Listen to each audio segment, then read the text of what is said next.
ስለዚህ ትራውማ በሱስ በመግባት ውስጥ በማጨስ በመቃም ዊድ በመውሰድ የተለያዩ አይነት ኢቭን ሶሻል ሚዲያ ፖርኖግራፊ ማስተርቬሽን እነዚህ ነገሮች ሰዎች እንዲገቡና ደስተኝነትን እዛ ውስጥ እንዲመኙ ያደርጋል። ሰዎች ህይወት ውስጥ የሚሆኑ ነገሮች ሁሉ ስፒሪቹዋል አይደለም። ሁሉ ነገር መንፈሳዊ ብቻ እያደረግን መኖር የለብንም። ልክ እንደዚሁ ጸሎት ብቻውን መልስ አይደለም። በነገር ሁሉ የተፈተነ እንደኛ ሰው የሆነ ነው ይላል። ስለዚህ ሊራራልን ሊረዳን የሚችል እንደኛ ስጋ ለብሶ መገፋትን አይቷል፣ መናቅን አይቷል፣ መሰደብን አይቷል፣ ኢቭን መሞትን አይቷል፣ መከዳትን አይቷል። ኢየሱስ ላይ ያላረፈ ኢየሱስ ላይ ያልደረሰ ጉዳትና ጥቃት አልነበረም። ፎከስ እንዳያረጉ ኢፌክቲቭ እንዳያጠኑና ህይወታቸውን ፕሮፐርሊ እንዳይኖሩ ያደርጋል። ዴይሊ ላይፍ ላይ ብዙ ስራ ብንሰራ ብናገለግል አገልጋይነታችን ላይ ይመጣል። ሜሬጃችን እንዴት ማኔጅ ማድረግ እንዳለብን እሱ ላይ ይመጣል። ቢዝነሳችን ፎከስ አድርገን መስራት እንዳንችል ያደርጋል። ክሬቲቪቲያችንን ጨምሮ ይቀንሳል ማለት። ስለዚህ ስነ ልቦና ጉዳትን ቶሎ ህክምና ማድረግ አስፈላጊና ወሳኝ።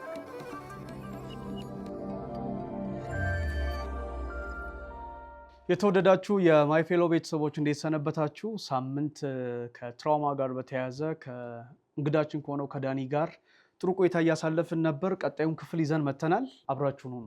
በጣም አሪፍ ቆይታ እያደረግን ነው። እየተነካችሁ አይደለም? በየትኛው ነው የሚለው ነው እሱ።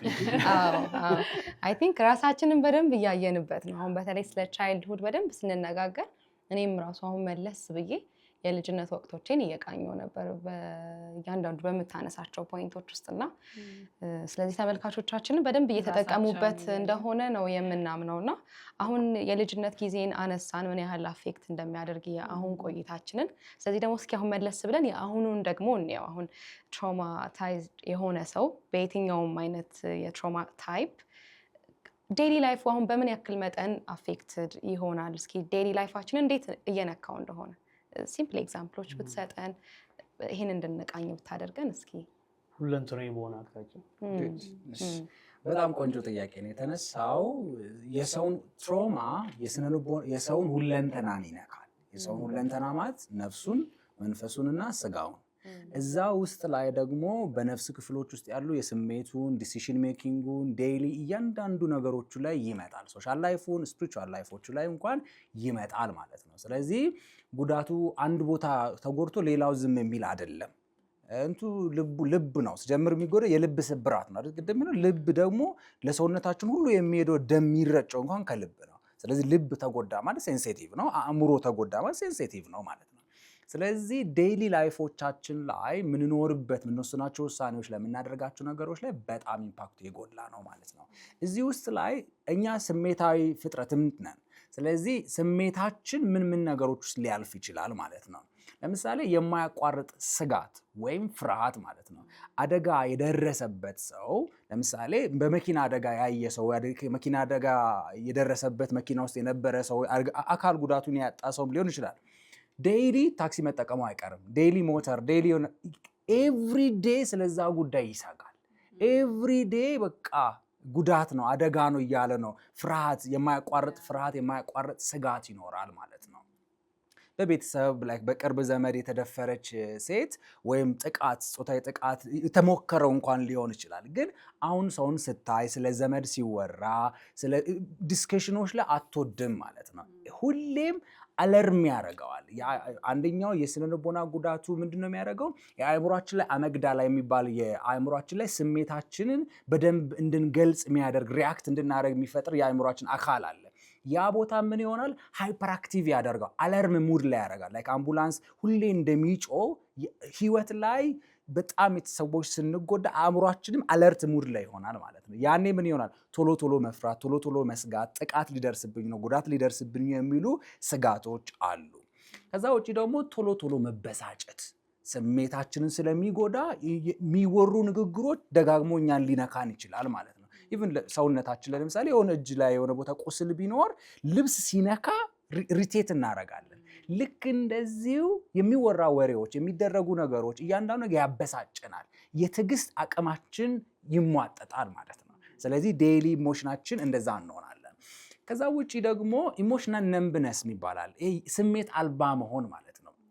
ያ የሚሆነው መሰላችሁ ሰዎች በተከታታይ ስነ ልቦና ጉዳት ላይ ሲደርሱ የሚደርሳቸው ጥቃቶችና ጉዳቶች ሰውነታቸው ነክቶ በቃ ሴንስለስ ይሆናል ማለት ነው። ሪያክት ማድረጉን ያቆማል። ቅድም ሳወራ እንደነበረው በአታችመንት ላይ አቮይዳንት አታችመንት ብዬ ህፃኑ አልቅሶ ተመልሶ ያንን ነገር የሚሰማለትን ካጣ ጸጥ እንደሚል ነምብነስ ላይ ይመጣሉ። ቱ ማች በርናውት፣ ለስሜቶች ሪያክት ማያረግ፣ ድሮ ለወዳጅነት ሴንሲቲቭ የነበረ ሰው፣ ድሮ ለሰው ጋር ለመግባባት በጣም ሴንሲቲቭ የነበረ ሰውዬ ሲያመው ሪያክት የሚያደርግ ሰውዬ አይኖረውም ማለት ነው። ያ ነገር በደንብ ይጎዳዋል። ምን ያደርገዋል?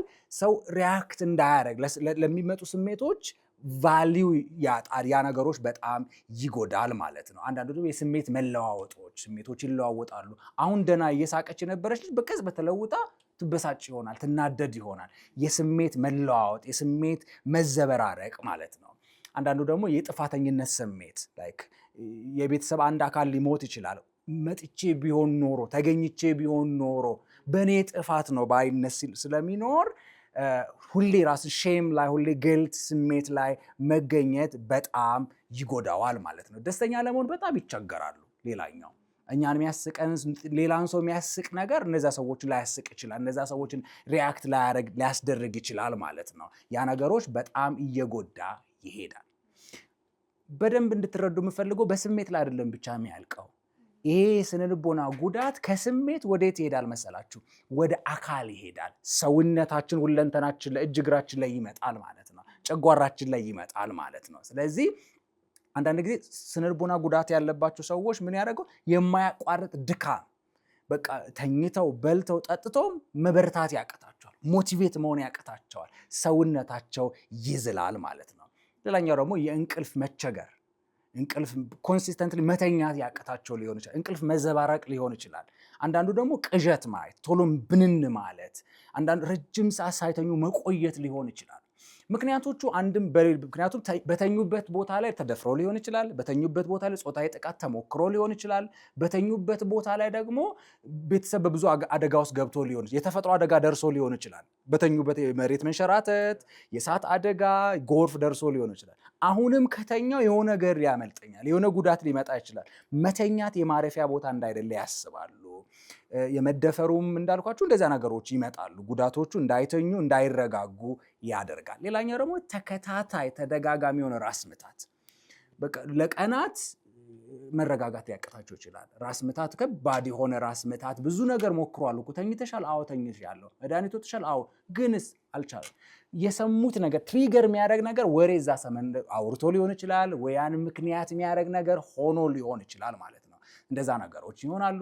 የጡንቻ መኮማተር፣ ስትረስ ወይም ውጥረት ሰውነት ላይ እንደ ፕሪንት እንደሚሆንም በጣም ይወጣጠራል። ቁስል የቆሰሉ እስኪመስላቸው ድረስ ሰውነታቸው የመኮማተር ነገር ይኖራል። ከዛ ባለፈ ደግሞ ጨጓራቸው ምግብ የመፍጨት አቅሙ ይቀንስ ይችል ይሆናል ማለት ነው። ምግብ ላይ ይፈጭ ይችላል። ስትረስ ይኖረዋል። ያ ነገር ደግሞ አልፎ ወደ ልብ ይመጣ። ቶሎ መተንፈስ፣ ቶሎ ስለሚደነግጡ ቶሎ ይተነፍሳሉ። ያ ነገር የልብ ምታቸውን ብለድ ፕሬሸራቸውን ይጨምራል ማለት ነው። ስለዚህ ልብ ስራው ይጨምራል። ዴይሊ የሚኖሩበት ቦታ ላይ ስትራክ ላይ ሊያደርጉ ይችላሉ። ነገሮች ላይ ፎከስ የማድረግ አቅማቸው ይመጣል። ሌላኛው ደግሞ የባህሪ ምልክቶች፣ ባህሪያቸው ሊትራሊ ባህሪያቸው ላይ ከሰው ጋር ሲኖሩበት ባህሪያቸው ላይ የሚያሳዩት ነገሮች አሉ። አንደኛው ሰውን መሸሽ፣ መገለል፣ ሰውን የማይፈልጉ ሊሆኑ ይችላሉ። መሸሽ፣ ሁሌ የሚሸሹ ሆኖ ሊገኙ ይችላሉ። ሌላኛው ደግሞ ኦቨር ወርከር ይሆናሉ። ወርኮሊክ ይሆናሉ። ራሳቸውን ቢዚ አድርገው ደህና የሆኑ ስሜት ላለ እንዳይሰማቸው ነው የሚያደርጉት። ሲያጠኑ ሲሰሩ እዛ ይሄዳሉ። ስሜታቸው ግን ቆስሏል። ታቸዋል አይደለ? አንዳንድ ጊዜ መደበቅ ራስን መሸሸጋ ያድርገው ያስባሉ። ግን እሱ አይደለም። ያ ማድረግ ቁጭ ብሎ ማውራት፣ ቁጭ ብሎ ዲል ካደረጉ ህመም ስላለው መጠዝጠዙ ስላለ ያን ፊል ከማድረግ ያን ቼክ ከማድረግ ራስን በስራም ቢዚ ማድረጉ አለ። ከዛም ባለፈ ደግሞ ወደ ሱስ ውስጥ ይገባሉ። የሱስ ውስጥ ሲገቡ ሱስ ምን ያደርጋል መሰላችሁ? የትሮማ ሰርክል አለ ማለት ነው። ትሮማ ሰርክል ማለት መሰለህ የፔን ሰርክል፣ የትሮማ ፔን ሰርክል የሚባል አለ። ይደብራቸዋል፣ ይከፋቸዋል። የሆነ ነገር መጨናነቅ ሲመጣ የሐሳቡ የትላንት ትዝታዎቹ ሲመጣ ያን ላለማሰብ መቃም፣ ማጨስ ወይም የተለያዩ ነገሮች መጠቀም ሊጀምሩ ይችላሉ። ያ ነገር ሲያደርጉ ለተወሰነ ጊዜ ስሜታቸው ላይክ መደንዘዣ ሰውነታችን ሲወጋ ፊል እንደማናረግም የተወሰነ ጊዜ ያንን ነገር ባለማሰብ ሊቆዩ ይችል ይሆናል። ያ ነገር ግን ለዛሽ ሞመንት ብቻ ነው የሚቆየው። ከዛስ እንደገና ወደዛ ስሜት ይመጣሉ።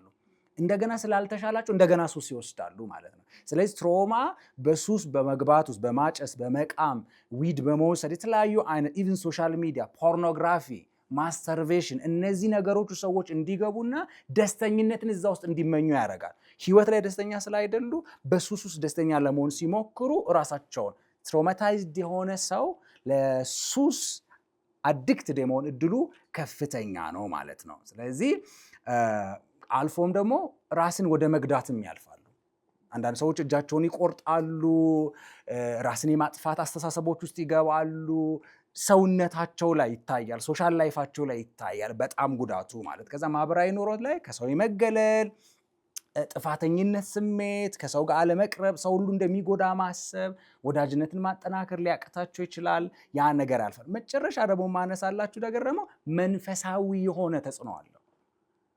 ለምሳሌ መጽሐፍ ቅዱስ ተመልከቱ፣ ኢዮብን ተመልከቱ። ኢዮብ መጽሐፍ ምዕራፍ 1 ላይ ስታዩ ያ ሁሉ ጉዳት ደረሰ። ከዛ በኋላ ንግግሮቹ ስታዩ እኮ የመጀመሪያ 2 ላይ ምናምን እግዚአብሔር አደረገ እያለ ሊያወራ ይችላል። ምስትየውን ራሱ አንቺ በሞኝነት በስንፍና አትናገሪ ሊል ይችላል። ግን ሌሎች ምዕራፎች ላይ ስትቀጥሉ ግን እንደዛ አይደለም የሚቀጥለው፣ ውርርድ ላይ ይገባል። ምክንያቱም ትሮማ ወደ ስፒሪቹዋል ነገር ይመጣል። ለምን መሰላችሁ? እግዚአብሔር ሁሉ ጊዜ ለኛ መልካም ነው ብለን እያመንን ከሆነ ልጃችንን አጥቶ እንዴት ነው ሰው መልካም ነው ብሎ ሊያስብ ይችላል? ስለዚህ አንተ ልጄን ስላልጠበቅ ነው ልጄ የሞተው። አንተን ታምኜ ቢዝነስ ጀመርኩ ከሰርኩ፣ አንተን ታምኜ ወለድኩ ልጄ እንደዚህ ተጎዳ። ስለዚህ ስፒሪቹዋሊ አምላክን ወደ ማማት ይመጣሉ። ኢዮብ አንድ ስፍራ ላይ እንደዚህ ደግሞ ይናገር፣ ሰው ስላይደለ እንደኔ ስጋ ብትለብስ ኖሮ እስኪል ድረስ ያደርሰዋል ማለት ነው። ሴንስ እያደረክልኝ አይደለም ይላል። ነገር ግን ዕብራውያን መጽሐፍ ምዕራፍ 4 ላይ ስትመጡ በድካማችን ሊራራ የማይችል ሊቀ ካህናት የለንም፣ በነገር ሁሉ የተፈተነ እንደኛ ሰው የሆነ ነው ይላል።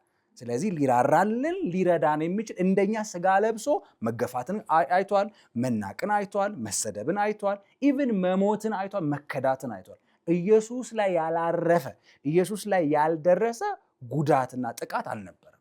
ያን ሁሉ ፊል ስለሚያደርግ ዛሬም በድካማችን ሊራራ የሚችል አምላክ አለ። ስለዚህ ስነ ልቦና ጉዳት መንፈሳዊ ህይወትም ላይ ይደርሳል። አምላክን ወደ መውቀስ ነገር ሁሉ ለበጎ ይደረጋል አይደል የሚለው፣ ያን አለመስማት ላይ ልንመጣ እንችላለን። ምክንያቱም ካጣናቸው ነገሮች አንጻር እና ከደረሰብን ነገሮች አንጻር ቸርች አለመሄድ፣ ጸሎት ማቆም፣ ባይብል ስቴዲ ማቆም፣ ሶሻል ጋዘሪንግ ስፒሪቹዋል ፌሎሺፖችን ማቆም ለሰዎች ይመጣሉ። ከምን የተነሳ?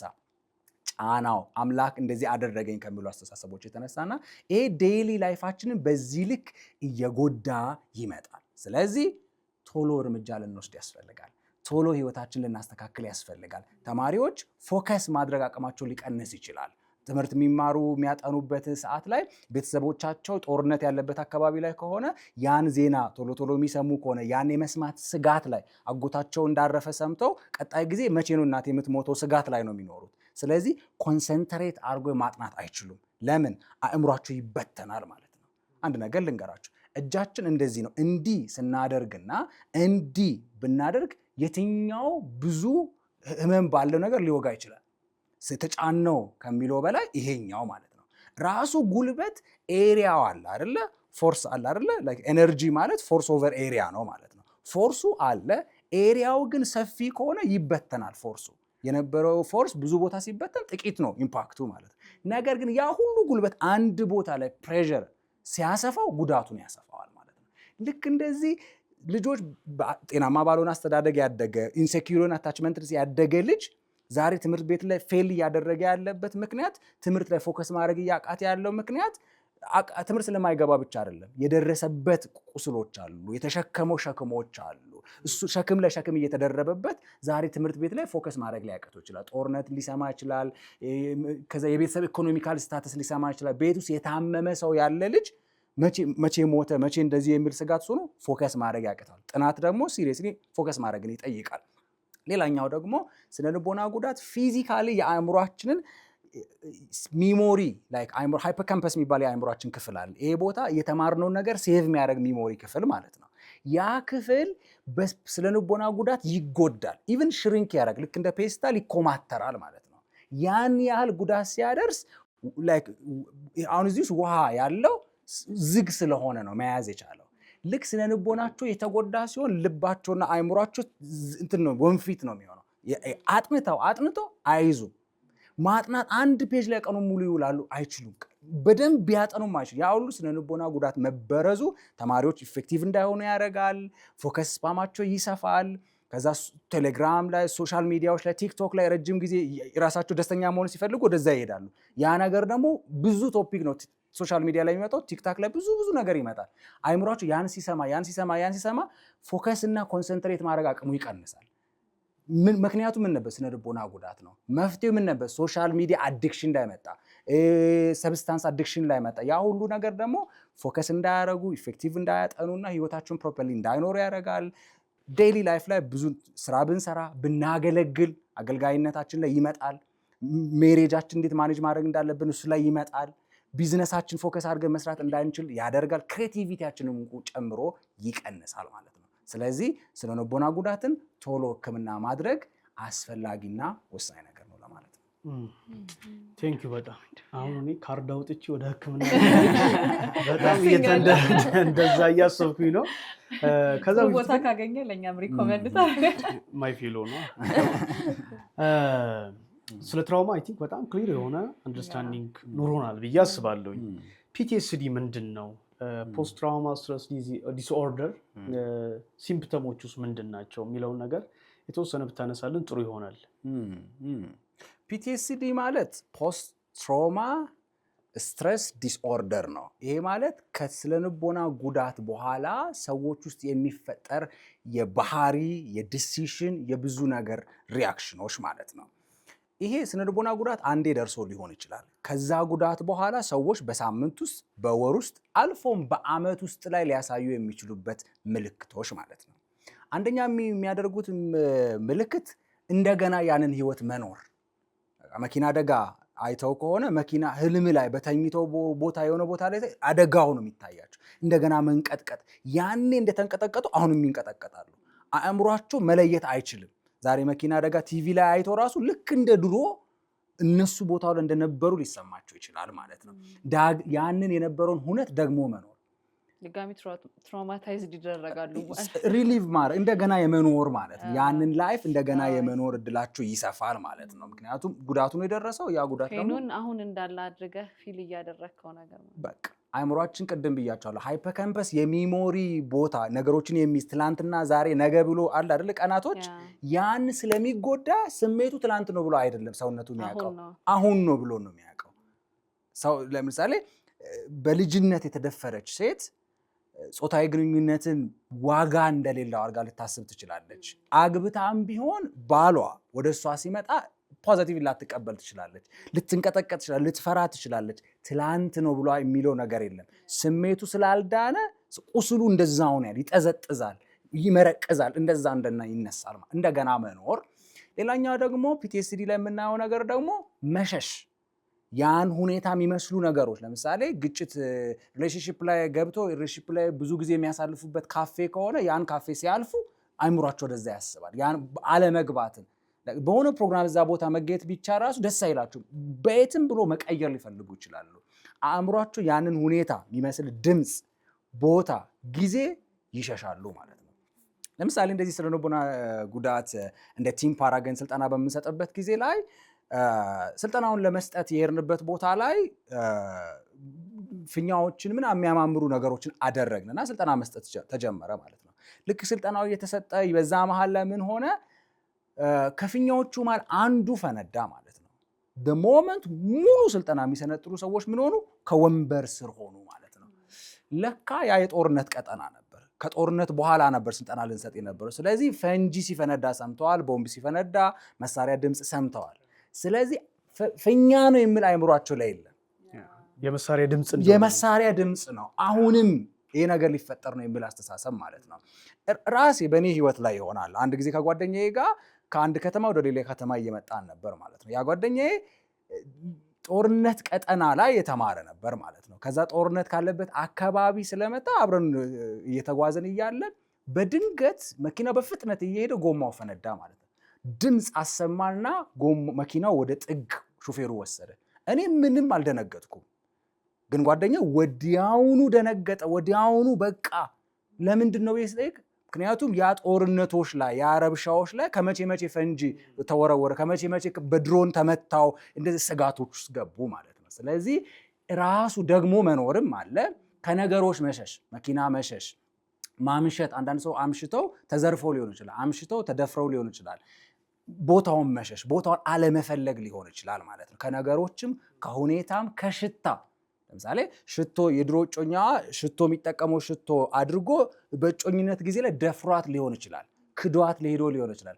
ያን ሽቶ ሌላ ሰው ጋር እንኳን ብታሽት ልትፈራ፣ ልትደነግጥ፣ እንደገና ያንን ኑሮ መኖር ልትፈልግ ትችላለች። የምትወድ ነገር እንኳን የምትወደው ምግብ ሆኖ እንኳን ቢሆን ዳግመኛ ላለመውደድ ልትሄድ ትችላለች ማለት ነው። ስለዚህ ያ እንደገና እንደዛ ባህሪያቶች ላይ ሰዎች እንዲገኙ የማድረግ እድሉ ከፍተኛ ነው ማለት ነው። እንደገና ሰዎች እንዲኖሩ ከዛ ፍርሃት ውስጥ እንዲገቡ ከዛ ደግሞ አክቲቭሊ ኢሪቴት እያደረጉ ይኖራል። ሌላኛው በሁሌ አደጋ ውስጥ ነው ያለሁት የሚል ስጋቶች ማለት ነው። አደጋ ውስጥ ነው ያለሁት፣ ልጎዳ ነው፣ ስሜት ህይወትን ተረጋግቶ መኖር አይችሉም። ዙሪያ ላይ ያለ ሰዎች ሁሉ ሴፍ ኢንቫይሮንመንት አይደለም። አሳዳጊዎቻችን በልጅነታችን ሴፍ ኢንቫይሮንመንት ነው ብለን አመን።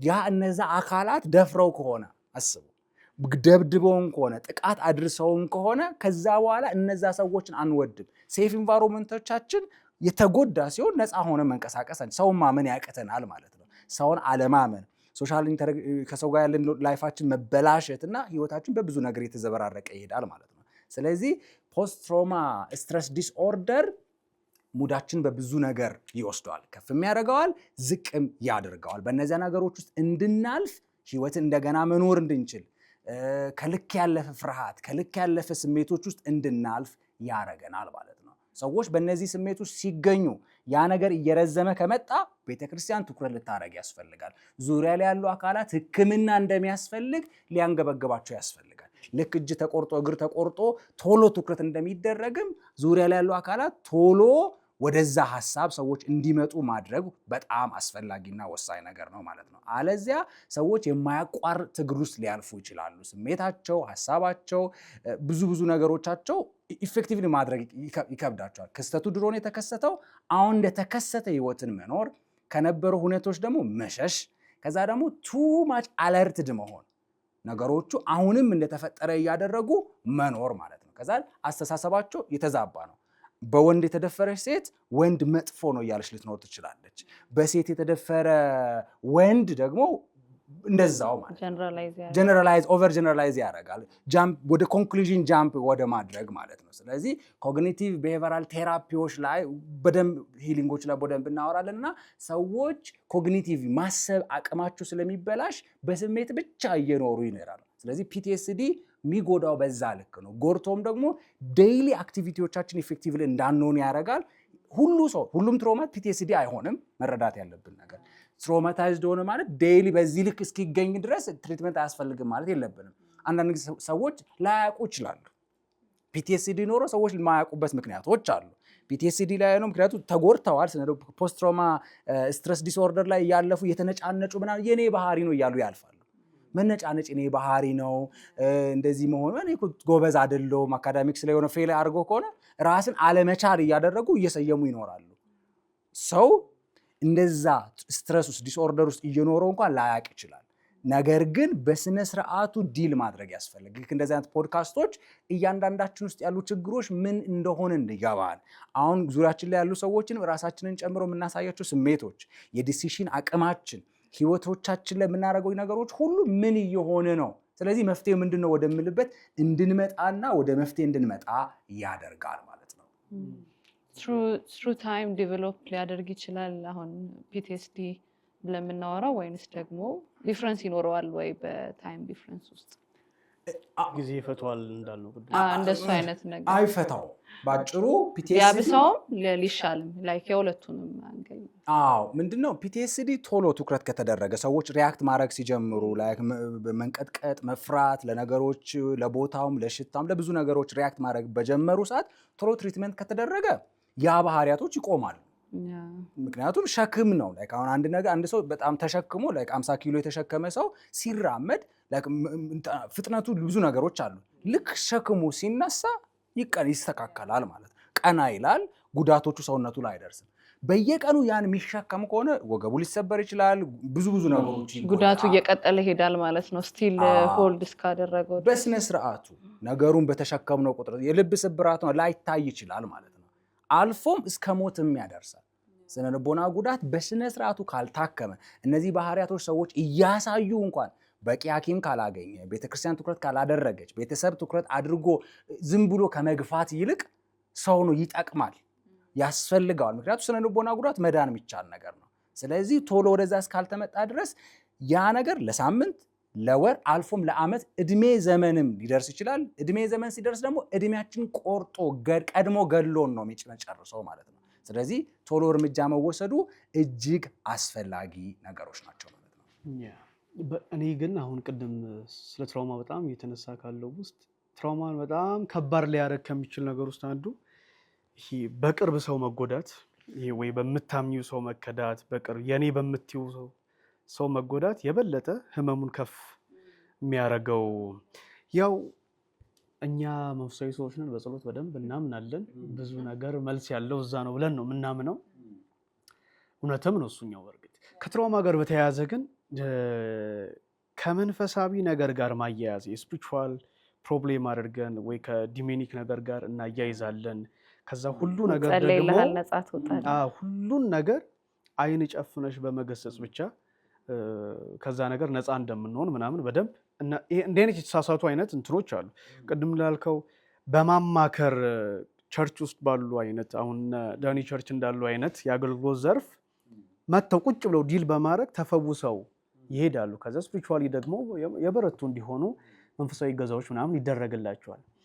በዛም ሂደት ውስጥ ሰዎች ነፃ ወጥተው አዲስ ህይወት ደግሞ መኖር ይጀምራሉ።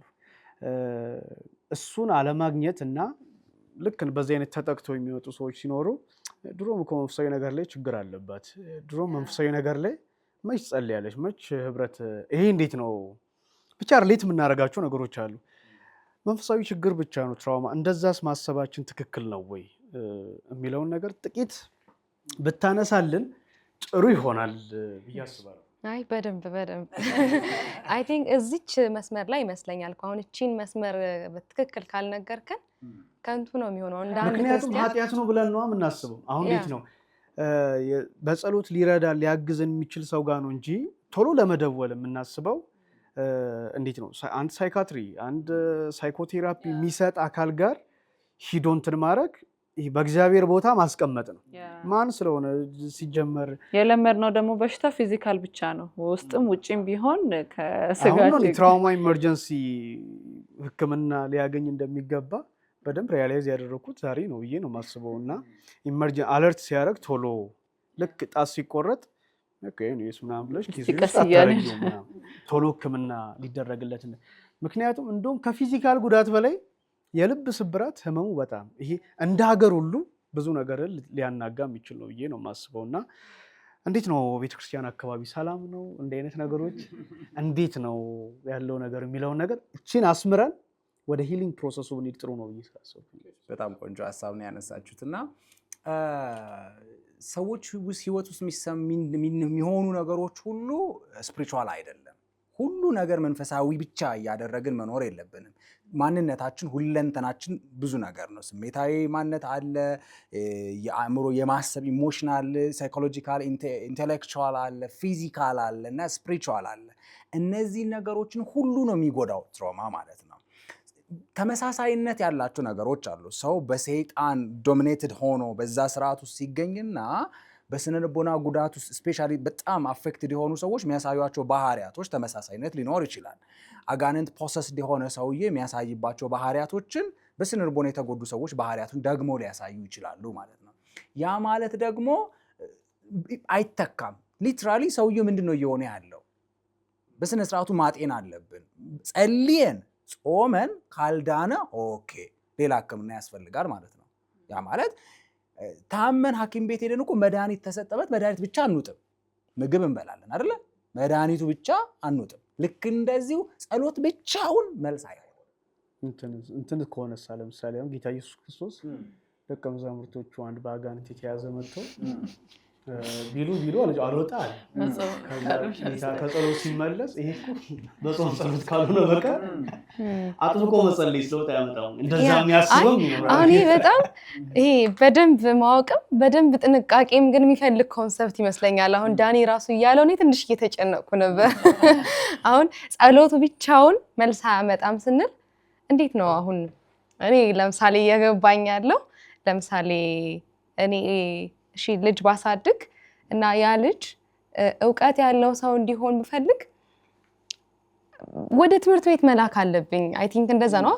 ያቃጸልይለት እንዲያው ይወቅ ብዬ አሁን ማትስ ይወቅ ብዬ እጄን ጭኜ ስለማትስ አልጸልይም፣ ወይም ስለ ኬሚስትሪ አልጸልይለትም። ኬሚስትሪን ይወቅ ብዬ ወደ ትምህርት ቤት ነው የምልከው። አሁን ጸሎት ብቻውን መፍትሄ አይደለም ስትል በጣም ሚስ አንደርስታንድ የመደረግ ከፍተኛ እንትን ያለው ሀሳብ ይመስለኛል።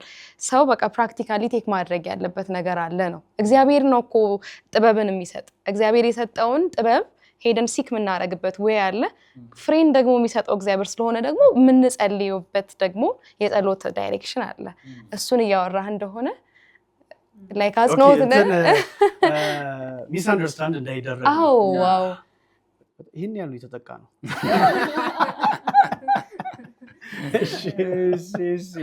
ወደ ሀሳቤ ልመለስ። ላይክ ሚስ አንደርስታንድ መደረግ የለበትም። እግዚአብሔር ሁለንተናን ሰርቷል። ለሁለንተናችን ለኦክሲጅን አስገብተን ኦክሲጅን ምግብ አይተካም። ምግብ ደግሞ ሌላ ነገር ኒዶቻችን አይተካም። ሁሉ አንዱ በሌላ አይተካም ማለት ነው። እግዚአብሔር አንደኛ ቆሮንቶስ ምዕራፍ 12 ላይ እንደነገርኳችሁ የጸጋ ስጦታ ሰጥቷል። እሱ ማለት ማማከር። ስለዚህ ጥበብ ይሰጣል፣ ዕውቀት ይሰጣል። ስለዚህ በነሱ በኩል በካውንስሊንግ፣ በሳይኮቴራፒ፣ በስነ ስርዓቱ ሰው ይድናል ማለት ነው። ያ የሚድነው ግን ስፒሪቹዋል ነገር ኔግሌክት አድርገን ማለት አይደለም። ሁሉን ቻይ አምላክ ጸጋን ይሰጣል አይደለ? ቅድም ዕብራውያን ምዕራፍ 4 ላይ ሳነሳ ነበር። ዕብራውያን ምዕራፍ 4 ላይ በድካማችን የማይራራልን ሊቀ ካህን የለንም፣ በነገር ሁሉ እንደኛ የተፈተነ ስለሆነ ሊራራ ይችላል። ከዛስ ምን ይላል? ቁጥር 16 የሚረዳን ጸጋ በሚያስፈልገን ጊዜ ሁሉ ወደ ጸጋው ዙፋን በእምነት ስንቀርብ ጸጋውን ይሰጠናል። ምን እንድንሆን? ሞር ህይወት እንድንሰጥ፣ ሞር አቅም እንዲሆን፣ ሞር ሁሉ ነገር ቫሊው እንዲኖር ማለት ነው። ስፒሪቹዋል ነገሮችን እናደርጋለን። እግዚአብሔር ካውንስሊንግም ሰጥቷል፣ መርሳት የለብንም። ካውንስሊንግ ኃጢአት አይደለም። ሳይካትሪስት ጋር መሄድ፣ ሳይኮሎጂስት ጋር መሄድ ኃጢአት አይደለም። እግዚአብሔር ጥበብን ዕውቀትን ሰጥቷል። ስፒሪቹዋል የሆኑ ሰዎች አይጠቁም? ኦቬስ ይጠቃሉ። ለምሳሌ አንደኛ ነገሥት ምዕራፍ 19 ላይ ማየት እንችላለን። ኤልያስ ያን የመሰለ ጃይንት ሰው ያዕቆብ ላይ እኮ ኤልያስም እንደኛ ሰው ነበረ። ከዛ ሌቭል ከፍ ያለ ነው። ሰው አይሁዶች የሚያስቡት እንደዛ ነው። ኢቭን ወደ እግዚአብሔር እንኳን የተነጠቀ ያሉ ታምራት ያደረገ ሰውዬ እንዴት ነው የደነገጠው? ጭንቀቱ እኮ ነው። ብትወስደኝ ይሻላል፣ ብሞት ይሻለኛል። ስነ ልቦና ጉዳት ስትረስ ዳት ማች ነው የሚያደርሰው ማለት ነው። ህይወቱን ስቃዩ ብዙ ነገር አድርሶ ነበር። መጸለይ ያቅተው ነበር፣ ይጸልያል። ከአምላክ ጋር የሚነጋገር ሰው ነበር እኮ፣ ግን ስትረስፉል ሆኖ ነበር፣ ትራውማታይዝድ ሆኖ ነበር ማለት ነው። መጽሐፍ ቅዱስ ላይ በደንብ ብዙ አካላትን ማየት እንችላለን። መዝሙር መጽሐፍቶችን ብዙ ቦታ ስታዩ ዳዊት እንዴት ሰፈር እንዳደረገ፣ እንዴት እንደተደበደበ፣ እንዴት እንደተሳደደ፣ ልጆቹ እንደዚህ በክብሩ ላይ ሲመጡበት፣ የራሱ ልጆች ደግሞ አንዱ ሌላውን ሲደፍር፣ ብዙ ነገር ሳኦል ሲያሳድደው፣ ያ ሁሉ ነገር ውስጥ እሱ በኃጢአቱ ሲወድቅ፣ በነዛ ነገሩ ሁሉ ሲያልፍ ስነ ልቦናው ሲጎዳ ነበር። ሲጸልይም ብዙ ነገሮችን እናይ ነበር። ስለዚህ ስፒሪቹዋሊ ትሪትመንት ያስፈልጋል፣ ሳይኮሎጂካሊም ትሪትመንት ያስፈልጋል። ሁለንተና ስለሆነ ስፒሪቹዋሊ ሰዎች በሰይጣን ፖሰስድ ሲሆኑና አጋንንት ሰዎች ሲገባ የሚያሳይ ባህሪያቶች ተመሳሳይ ባህሪ ደግሞ ሳይኮሎጂካሊ ትራውማታይዝ ሰዎች ሲሆኑ ሊያሳዩ ይችላሉ። ስለዚህ ምን መሆን በመንፈስም የነቃን በአእምሮ ደግሞ የበሰልን መሆን ያስፈልጋል። ስለዚህ ምግብ ለመብላት ይህንን ብርጭቆ እግዚአብሔር ጸልዬ አይደለም ብርጭቆ ይሁንልኝ ብለው፣ ስለ ብርጭቆነቴ አውቄያለሁ። ዕውቀት ያስፈልጋል ስለ ነገሮች ማለት ነው። ስለዚህ ማወቃችን ለነገሩ የምንሰጠው መፍትሄን ከፍ ያደርገዋል። አዎ ሰው በኃጢአት ሲወድቅ መጽሐፍ ቅዱስ ማንበብ ሲያቆም መጸለይ ሲያቆም ሶሻል ስፒሪቹዋል ፌሎሺፖችን እየቀነሰ በመጣ ቁጥር መንፈሳዊ ድርቀት ውስጥ እየገባ ይሄዳል። መለምለሙን ይቀንሳል ማለት ነው። ያኔ ምን ይላል መዝሙረ ዳዊት ምዕራፍ 1 ላይ እንደነበረ የክፎችን ምክር እየሰማ ነው፣ የዋዘኞች ወንበር ላይ እየተቀመጠ ነው ማለት ነው። የኃጢአተኞች መንገድ ላይ ቆሟል ማለት ነው። ለዛ የእግዚአብሔርን ሕግ እያሰላሰለ አይደለም። ስለዚህ በየጊዜው ፍሬያማ አይሆንም። በዛ ምክንያት ሊነጫነጭ ይችላል። ቅድም የነበሩ ሳይኮሎጂካል አይነት ሊነጫነጭ ይችላል። ኢሞሽናል ኢንቴሊጀንት አይደለም፣ መረጋጋት ሊያቀተው ይችላል። ፑር ዲሲሽኖችን እየወሰነ ሊሆን ይችላል። ዲሲሽን ሜኪንጉ ቀንሷል። ለምን? ስፒሪቹዋሊ አዌክ አይደለም። ከእግዚአብሔር ጋር ኮኔክት አላረገን። ከእግዚአብሔር ከሕያው አምላክ ጋር ሕያው ትስስር ከሌለ ጤናማ ዲሲሽን ሜክ ማድረግ እየቻለ አይደለም። ስለዚህ ሳይኮሎጂካል ፕሮብለም ስፒሪቹዋልም እየመጣ ነው፣ ስፒሪቹዋልም ሳይኮሎጂካልም ላይ እየሄደ ነው። ስለዚህ ምን እንሆን? በመንፈስ የነቃን ስንሆን እንጸልይላቸዋለን። ሳይኮሎጂካል ቴራፒ በስነስርዓቱ ሰዎች እንዲወስዱ እናደርጋለን። ቸርች ካውንስል መደረግ ጥሩ ነው። ለምሳሌ እኛ ሆሳና ማህበረ ምዕመናን ሆሳና መካነ ኢየሱስ ማህበረ ምዕመናን ላይ ሻሎም የሚባል የካውንስሊንግ የኮቺንግ እና የሜንተርሺፕ የትሬኒንግ ቲም አለን። እንጸልያለን። ቲሙ ላይ ስልጠናም በደንብ ነው የምንወስደው። ሳይኮቴራፒ ትሬኒንጎች፣ ትሮማ እንወስዳለን፣ ዲፕሬሽን እንወስዳለን፣ የሂሊንግ ሜካኒዝም ሁሉ እንወስዳለን። ስፒሪቹዋል ለምንድን ነው ያ ሁሉ የምናደርገው? የሚጸልዩ በጣም ቦልድ የሆኑ ሰዎች ናቸው አብሮን የሚያገለግሉ። ግን በደንብ አዌር እንሆናለን። ኬዞች እንይዛለን። የትሮማ ኬዝ እንይዛለን። የቤተሰብ የመፍረስ የፍቺ ጉዳይ እንይዛለን። የአስተዳደግ ጉዳይ እንይዛለን። ኬዙን ይዘን ብቻ አይደለም ቁጭ የምንለው፣ እንጸልያለን። በዛ ጉዳይ ላይ በደንብ ኬዙን እንይዛለን። ፕሮግረሱን ቼክ እናደርጋለን ማለት ነው። ህብረቱ በደንብ ያድጋል። ከዛ ደግሞ ኬዞቹ ደግሞ ጸሎትም አለ፣ መንፈሳዊ እገዛም አለ፣ መድኃኒትም ይገዛል። ኤቭሪቲንግ እያደረግን ልክ ጨጓራችን ታሞ መድኃኒት እንደምንውጥም ለወባ መድኃኒት እንደምንውጥም ለስነ ልቦና የሚሰጡ መድኃኒቶች በስነ ስርዓቱ ሊወሰዱ ያስፈልጋል። ችላ ማለት፣ ማቋረጥ፣ መተው መዘዙን ያሰፋዋል ማለት ነው። አንዳንድ ጊዜ ቸርች ላይ እየተጸለየ አቁሞ መድኃኒት ይባላል። እንትን ብላላ ፊዚካል ዘመኑ ላይ ያሉ አገልጋዮች እንደዛ ሲናገሩ እናያለን። በፍጹም ማለት ሐኪም ካዘዘ ሐኪም ነው። መንፈሳዊ አዌርነስ ያስፈልጋል። ግን በድንገት አንድ ሰው መንፈሳዊ ትንቢት አይበሉ መንፈሳዊ ምኞት አይባል እንደዛ ተናግሮ ወዲያውኑ ያቆማል ሰዎች። ከዛ ሲሞቱ እናገኛቸዋለን። ይበልጥ በሽታው ሲሰፋና ፊዚካል ህመሙ ላይ አልፎም ሳይኮሎጂካልም ደግሞ ትንሽ ማገገም ሰዎች ሲጀምሩ ስፔሻሊ የስነ ልቦና መድኃኒቶች የሚወስዱ ሰዎች ትንሽ ማገገም ሲጀምሩ ከዛ እውነት ይወጣሉ። መሆን የለበትም። ስፒሪቹዋል ነገር አሁን እንጸልያለን፣ እንተጋለን፣ እንሮጣለን፣ እንሰራለን። ከዛስ መንፈሳዊ ነገር እንደምንሰራም አእምሯችንም ሕክምናችንም ዴይሊ ሩታችንም ፕሮፐርሊ መያዛችን አስፈላጊ ነው። ስለዚህ ሁለቱም የየራሱ የሆነ ቫልዩ አለው። በትክክል ያው እንደ ጌታን እንደምናምን ለጌታ ምንም የሚሳነው ነገር የለም። ፊዚካሊም እንደሚፈወስ ሜንታሊም ያለብን ችግር እግዚአብሔር ሊፈውስ ይችላል። አት ዘ ሴም ታይም ደግሞ እግዚአብሔር እውቀትም ሰጥቶ ዶክተሮችንም ሰጥቶ እነሱንም ደግሞ መጠቀም ላይክ እግራችን እንዲህ የሆነ ስብራት አጋጥሞት ምናምን ቸርች ብለን አፋፍሰን አንወስደውም። ላይክ መታሸት መጠቅለል ምናምን የሚለው ነገር አለና ወደ ሂሊንጉም ፕሮሰስ ብንገባ አይ ቲንክ አሪፍ ነው መሰለኝ። በጣም ደስ የሚለው ይህን ሁሉ ሰዓት ስለ ችግሩ ስናወራ መፍትሄ አልባነት የሆነ ነገር እያወራን አይደለም። በየትኛውም የስነ ልቦና ጉዳት ሌቭል ላይ የደረሰ ችግር መዳን ይቻላል። ልክ የውጭው ቁስል ጊዜው ወስዶ ድኖ ጠባሳ እንደሚቀመጥ ሁሉ የስነ ልቦና ጉዳትም ድኖ ትዝታ ሆኖ ይቀራል። ትዝታ ሆኖ ሲቀራል ማለት ስለዛ ታሪክ ስናወራ ምንም አይመስለንም።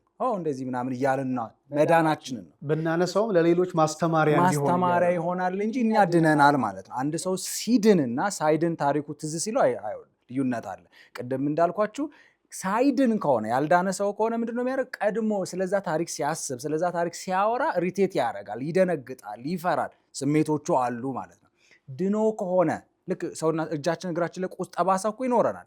ያ ጠባሳ እኮ ደጋግመን ብነካው ምንም አይመስለንም። ቁስል አይደለም፣ ምን ሆኗል? ጠባሳ ሆኗል። በቁስል ጊዜስ ትንሽ ልብስ ሲነካ ሰው ሲነካ እንዲህ ቁስላችን እየከለከልን እንኖራለን። ልክ እንደዛ ነው ስነ ልቦና ጉዳት። ቁስል ላይ ከሆነ ሰው ያንን ፓርት እየሸፈነ ይሄዳል ማለት ነው። ለምሳሌ እጃችን እዚህ ጋር የተሰበረ ከሆነ እንደዚህ ሸፍነን ከሆነ ወጌሻ ጋር እስክንሄድ ድረስ ምን እናደርጋለን? ሰውን ሰላም ምን ነው እንደዚህ ያደርጋል። እንዳትጠጉኝ የተሰበረ ቦታ ልክ እንደዚህ ነው። ሰዎች ሪሌሽንሺፕ ላይ አንዳንዱ ማይገቡት አለ የተጎዳውበት ፓርት አለ።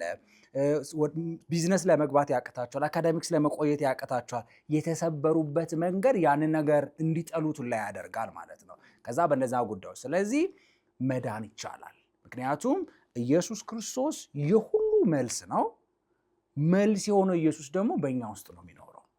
ስለዚህ የህመም ሁሉ ፈውስ የሆነው ኢየሱስ ደግሞ ህመማችንም ይዞ ነው መስቀል ላይ የወጣው። ስለዚህ ኢሳይያስ ምዕራፍ 53 ላይ ሲናገር የኛን ቁስል፣ የኛን በደል፣ የኛን ሸክም ይዞ ነው እዛ መስቀል ላይ ሄደው። ስለዚህ ስለ እኛ ግድ ይለዋል። ያን ከተረዳን ቁስሉ ፊዚካል ቁስል ብቻ ሳይሆን ሳይኮሎጂካል ቁስል እንኳን ቢሆን ሂል ያደርጋል። ኢሳይያስ ምዕራፍ 61 ላይ ቀደም እንዳልኳችሁ እሱ ምንድነው የሚያደርገው? ለነሱ ለተሰበሩት ለሚያለቅሱቱ ፈውስ ሊሰጥ ይመጣል ነው የሚለው። ያን መረዳት ጥሩ ነው ለማለት መዳን ይቻላል። ስለዚህ የመዳን ፕሮሰሶችን ላወራላችሁ። በጣም ክሊር የሆኑ ደረጃዎች አሉ ማለት ነው። 4 ደረጃዎች ውስጥ ላይ ለመዳን ሰው ማለፍ አለበት ማለት ነው። ኢቭን ይህንን ኤፒሶድም ስናይ ከዚህ በፊት የነበሩን ኤፒሶዶችንም እያየን ስንመጣ እኔ ውስጥ የችግር አለ የለም እያልን ነው። አብዛኞቻችን ልንክድ እንችላለን። ኧረ አይደለሁም በዚህ ልክማ አልተጎዳውም እንላለን። ይሄ ምን ይባል? የመጀመሪያው ደረጃ ነው። ዲናይድ ስቴጅ ይባላል። ዲናይድ ስቴጅ ማለት ሁነቱ ተከስቷል፣ ሰው ተጎድቷል፣ ሰው አጥቷል፣ ግን አያምንም። ለምሳሌ በቀላሉ የቤተ ዘመዶቻችን ሲሞቱ፣ ጓደኛ ሲሞት፣ ሌላውን ቲቪ ላይ የምናውቀው አንድ ሰው ሲሞት የእውነት አይመስለንም። መቀበል ያቅተናል። አይምሯችን ነገሩ ሆኗል እኮ ለመቀበል በቂ አቅም ላይ አይደለም። መቀበል ምክንያቱም ልቡ አልጠበቀም። በድንገት የተከሰተ ሁነት ነው። ስለዚህ ኢዝሊ አይቀበልም። ዲናይድ ያደርጋል። የዲናይድ ስቴጅ ላይ ሰዎች ደህና ነሽ? ደህና ነኝ ይላሉ። አባታቸውን እየቀበሩ አንዱ ሊሰብክ ይችላል ቆሞ። እሱ የየራሱ አንዳንዱ ዲናይድ ስቴጅ ላይ ሊሆን ይችላል። አንዳንዱ የእውነት ስፒሪቹዋል አዌክ የመሆን አቅምና ሪዚሊያንስ አቅሙ ከፍተኛ ሊሆን ይችላል፣ የመቋቋም አቅሙ። አንዳንዱ ቅድም አማኒ እንዳልከው አንዳንዱ ሰው ደግሞ ስንት ሰው ያጽናና ሰውዬ ይሰበራል፣ ይጎዳል፣ መቆም ሊያቅቶ ይችላል። መፍረድ የለብንም ማለት ለምሳሌ ኃይሌ ገብረስላሴ ሯጭ ነው፣ ብዙ ሪከርዶችን ሰብሯል። የሆነ ደረጃ እየወረደ እግሩ ወለም ቢል መሮጥ ወይ መንቀሳቀሱ ቢያነክስ ኃጢአት ነው እንዴ? እሱ ማለት ሪከርድ ሰብረሃልና ዛሬ እንደ ቀይሮ አይባልም። ማነከሱ አይደለም ችግሩ። ኖርማል ባልሆነ ጉዳይ ሰዎች ኖርማል የሆነ ነገር ሪያክት ሊያደርጉ ይችላሉ። አብኖርማል ለሆነ ክስተት ኖርማል ሪያክት እንዲያደርጉ ለምንድን ነው የምንጠብቀው? ሌላ ሰው ያጽናና ሰውዬ ዛሬ ሊያለቅስ ይችላል፣ ሊጎዳ ይችላል፣ ልቡ ሊሰበር ይችላል። አያቅም። ነገሮችን ቴዎሬቲካሊ ማወቅና ፕራክቲካሊ ማወቅ አይገናኝም ማለት ነው። በጣም ግልጽ የሆነ ነገር ተመር ኢየሱስ ክርስቶስ ዮሐንስ ወንጌል ምዕራፍ 11-12 ላይ ስታዩ አልዓዛርን ሊያስነሳ መጥቶ አለቀሰ ይላል። አዘነ እንዴ? ኢየሱስ አዝኗል። አዝኖ ብቻ አልቅሷል። ዛሬ ሰዎች ሲያለቅሱ ለምንድን ነው የምንገረመው? መለኮት የሆነ ሰው አልቅሷል። መለኮት ነው፣ ሁሉን ይችላል። እንደሚያስነሳም ያውቃል። ባይዜ ምስራ አልዓዛርን እንደሚያስነሳ እያወቀ ነው ያለቀሰው። ስለዚህ ዛሬም አገልጋይ ሲሰበር፣ ሲጎዳ፣ ቤተክርስቲያኑ ሲጠነከረ ሰዎች ልጆቻቸውን አጥተው ቤት ውስጥ የሚቆዩ ሰዎች አሉ። አንድ ልጆቻቸውን አጥተው ከቤት ማያወጡ ሰዎች አሉ፣ በአንድም በሌላ ምክንያት። ስለዚህ ዲናይድ ስቴጅ ላይ መሆን የለብንም። ስለዚህ ምን መሆን የመጀመሪያ ስቴጅ ዲናይድ ይባላል። የሞተውን ሰውዬ እኮ 1 ቀን 2 ቀን እኮ ላናምን ምንችለው የእውነት ቀብር እንደሆነ ሲጋ ለከቀበር ነው የእውነት ቀበር ነው ይላሉ። ወደ ማመን እንመጣለን ማለት ነው። ስለዚህ ዲናይድ ስቴጅ አይቆይም። በጣም የካድነው ካይደለ ወይም ማስክ አርገን ሰዎች ውስጥ ተሰብሮ ሊስቁ ይችላሉ። የመሳቅ ኢሞጂ የሆነ ፈገግ እያሉ በሜካፕ ሊቀይሩ ይችላሉ። ልብ እንደዛ አይቀየርም። ውስጥ እውነተኛ ማንነት ይኖራል። ዲናይድ ስቴጅ እሱ ይሆናል። ሁለተኛ ምንድን ነው? ሰዎች ከዲናይድ ስቴጅ ሲያልፉ መዳን አለብኝ ብሎ ያስባሉ። ስለዚህ ምን ውስጥ ያልፋሉ? ፔን ይባል ደረጃ አለ። ፔማ ህመሙን ይጋፈጡታል። አሁን እኔ ይህንን ኤፒሶድ ላይ ስናወራ ስለነዚህ ኢቭን እናንተ ራሱ በማነሳቸው ጉዳዮች ላይ አንዳንድ ህመሞች አሉ። የእናንተን ህመም እየነካ የሆነ የእናንተን ታሪክ እየተነካ ሊሆን ይችላል። ስለዚህ ምን እንሁን ነው? አልዳንክም ነው። ወዴት መምጣት አለብህ? ወደ ህክምናው መምጣት ያስፈልጋል ማለት ነው። ቅድም እንዳልኳችሁ እጅ ወጌሻ እዚህ ጋር ተሰብሬ እንደዚህ ታስሬ ሰዎች ሲመጡ እንደዚህ እያልኩ ሄጄ ልክ ወጌሻው ጋር ስመጣ እሰጠዋለሁ። ወደ መነካካቱ ይመጣል። ያመኛል እኮ ግን ሊፈውሰኝ ነው እየነካ ያለው። እሰጠዋለሁ፣ ለመዳን ፈቅጃለሁ፣ አልካድኩም፣ ደህና ነኝ እኮ ምናምን እያልኩ ብውልስ መብቴ ነው። ግን ህመሙ ምን እየሆነ ነው? እየባሰ ይል። ስለዚህ የመጀመሪያው ዲናይድ ስቴጅ ላይ ሰዎች የነበሩበት ፔን ላይ መምጣት አለባቸው። የምን መጋፈጥ አለባቸው? ነገሩን መጋፈጥ ማለት ነው። እጅን ለወጌሻ እንደ መስጠት ማለት ነው። አእምሮን ትዝ ለማለት ማንፈልጋቸው ታሪኮችን ትዝ ብሎን ቁጭ ብለን ጽፈን አውርተን አንደኛው የሂሊንግ ፕሮሰስ ምንድነው? ሶስተኛ ስቴጅ ላይ አነሳለሁ። ባርጌኒንግ የሚባል ሶስተኛ ስቴጅ ላይ አነሳለሁ። መጻፍ፣ ጆርናል ማድረግ ሊሆን ይችላል። ነገሩን ቁጭ ብሎ ከሳይካትሪስት ጋር፣ ከሳይኮሎጂስት ጋር፣ ከካውንስለር ጋር ጊዜ ወስዶ ማውራት። በአንድ ጀንበር አያልቅም። ጠዋት ተመክሮ ከሰዓት በኋላ ሰው ላይድን ይችላል። ግን ያንን ፕሮሰስ መጀመር እግራችን ወለም ሲል ቁጭ አንልም። ወጌሻ ጋር ሄደን ካሸን በኋላ ፕሮሰሱ ድነቱ ይቀጥላል ማለት ነው። ፔን አለ። ሶስተኛ ደረጃ ከፔን ወዴት ይሸጋገራል? ሰዎች የእውነት ህመም በጣም ይጠዘጥዛቸዋል። ውስጣቸው በብዙ ስብራት ላይ ቆዩ አይደለ? አይቀርም ባይዜ እንደ ካዱ አይቆዩም። አባቴ አልሞተም ብላ ስለካደች አባቷ መሞቱን ፊልም አረጉ አይቀርም።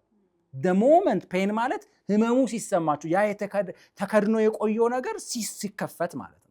አእምሯቸው አንድ ቤት ተከድኖ ረጅም ሰዓት የቆየ ቤት ሲከፈት ያለው ሽታ፣ ሲከፈት ያለው ብዙ ነገር፣ ልክ እንደዚህ ታሪኮችም ክደነው ደህና ነኝ እያልን ስለሸፈን ነው አይቀርም ወደ ህመም ይሸጋገራል።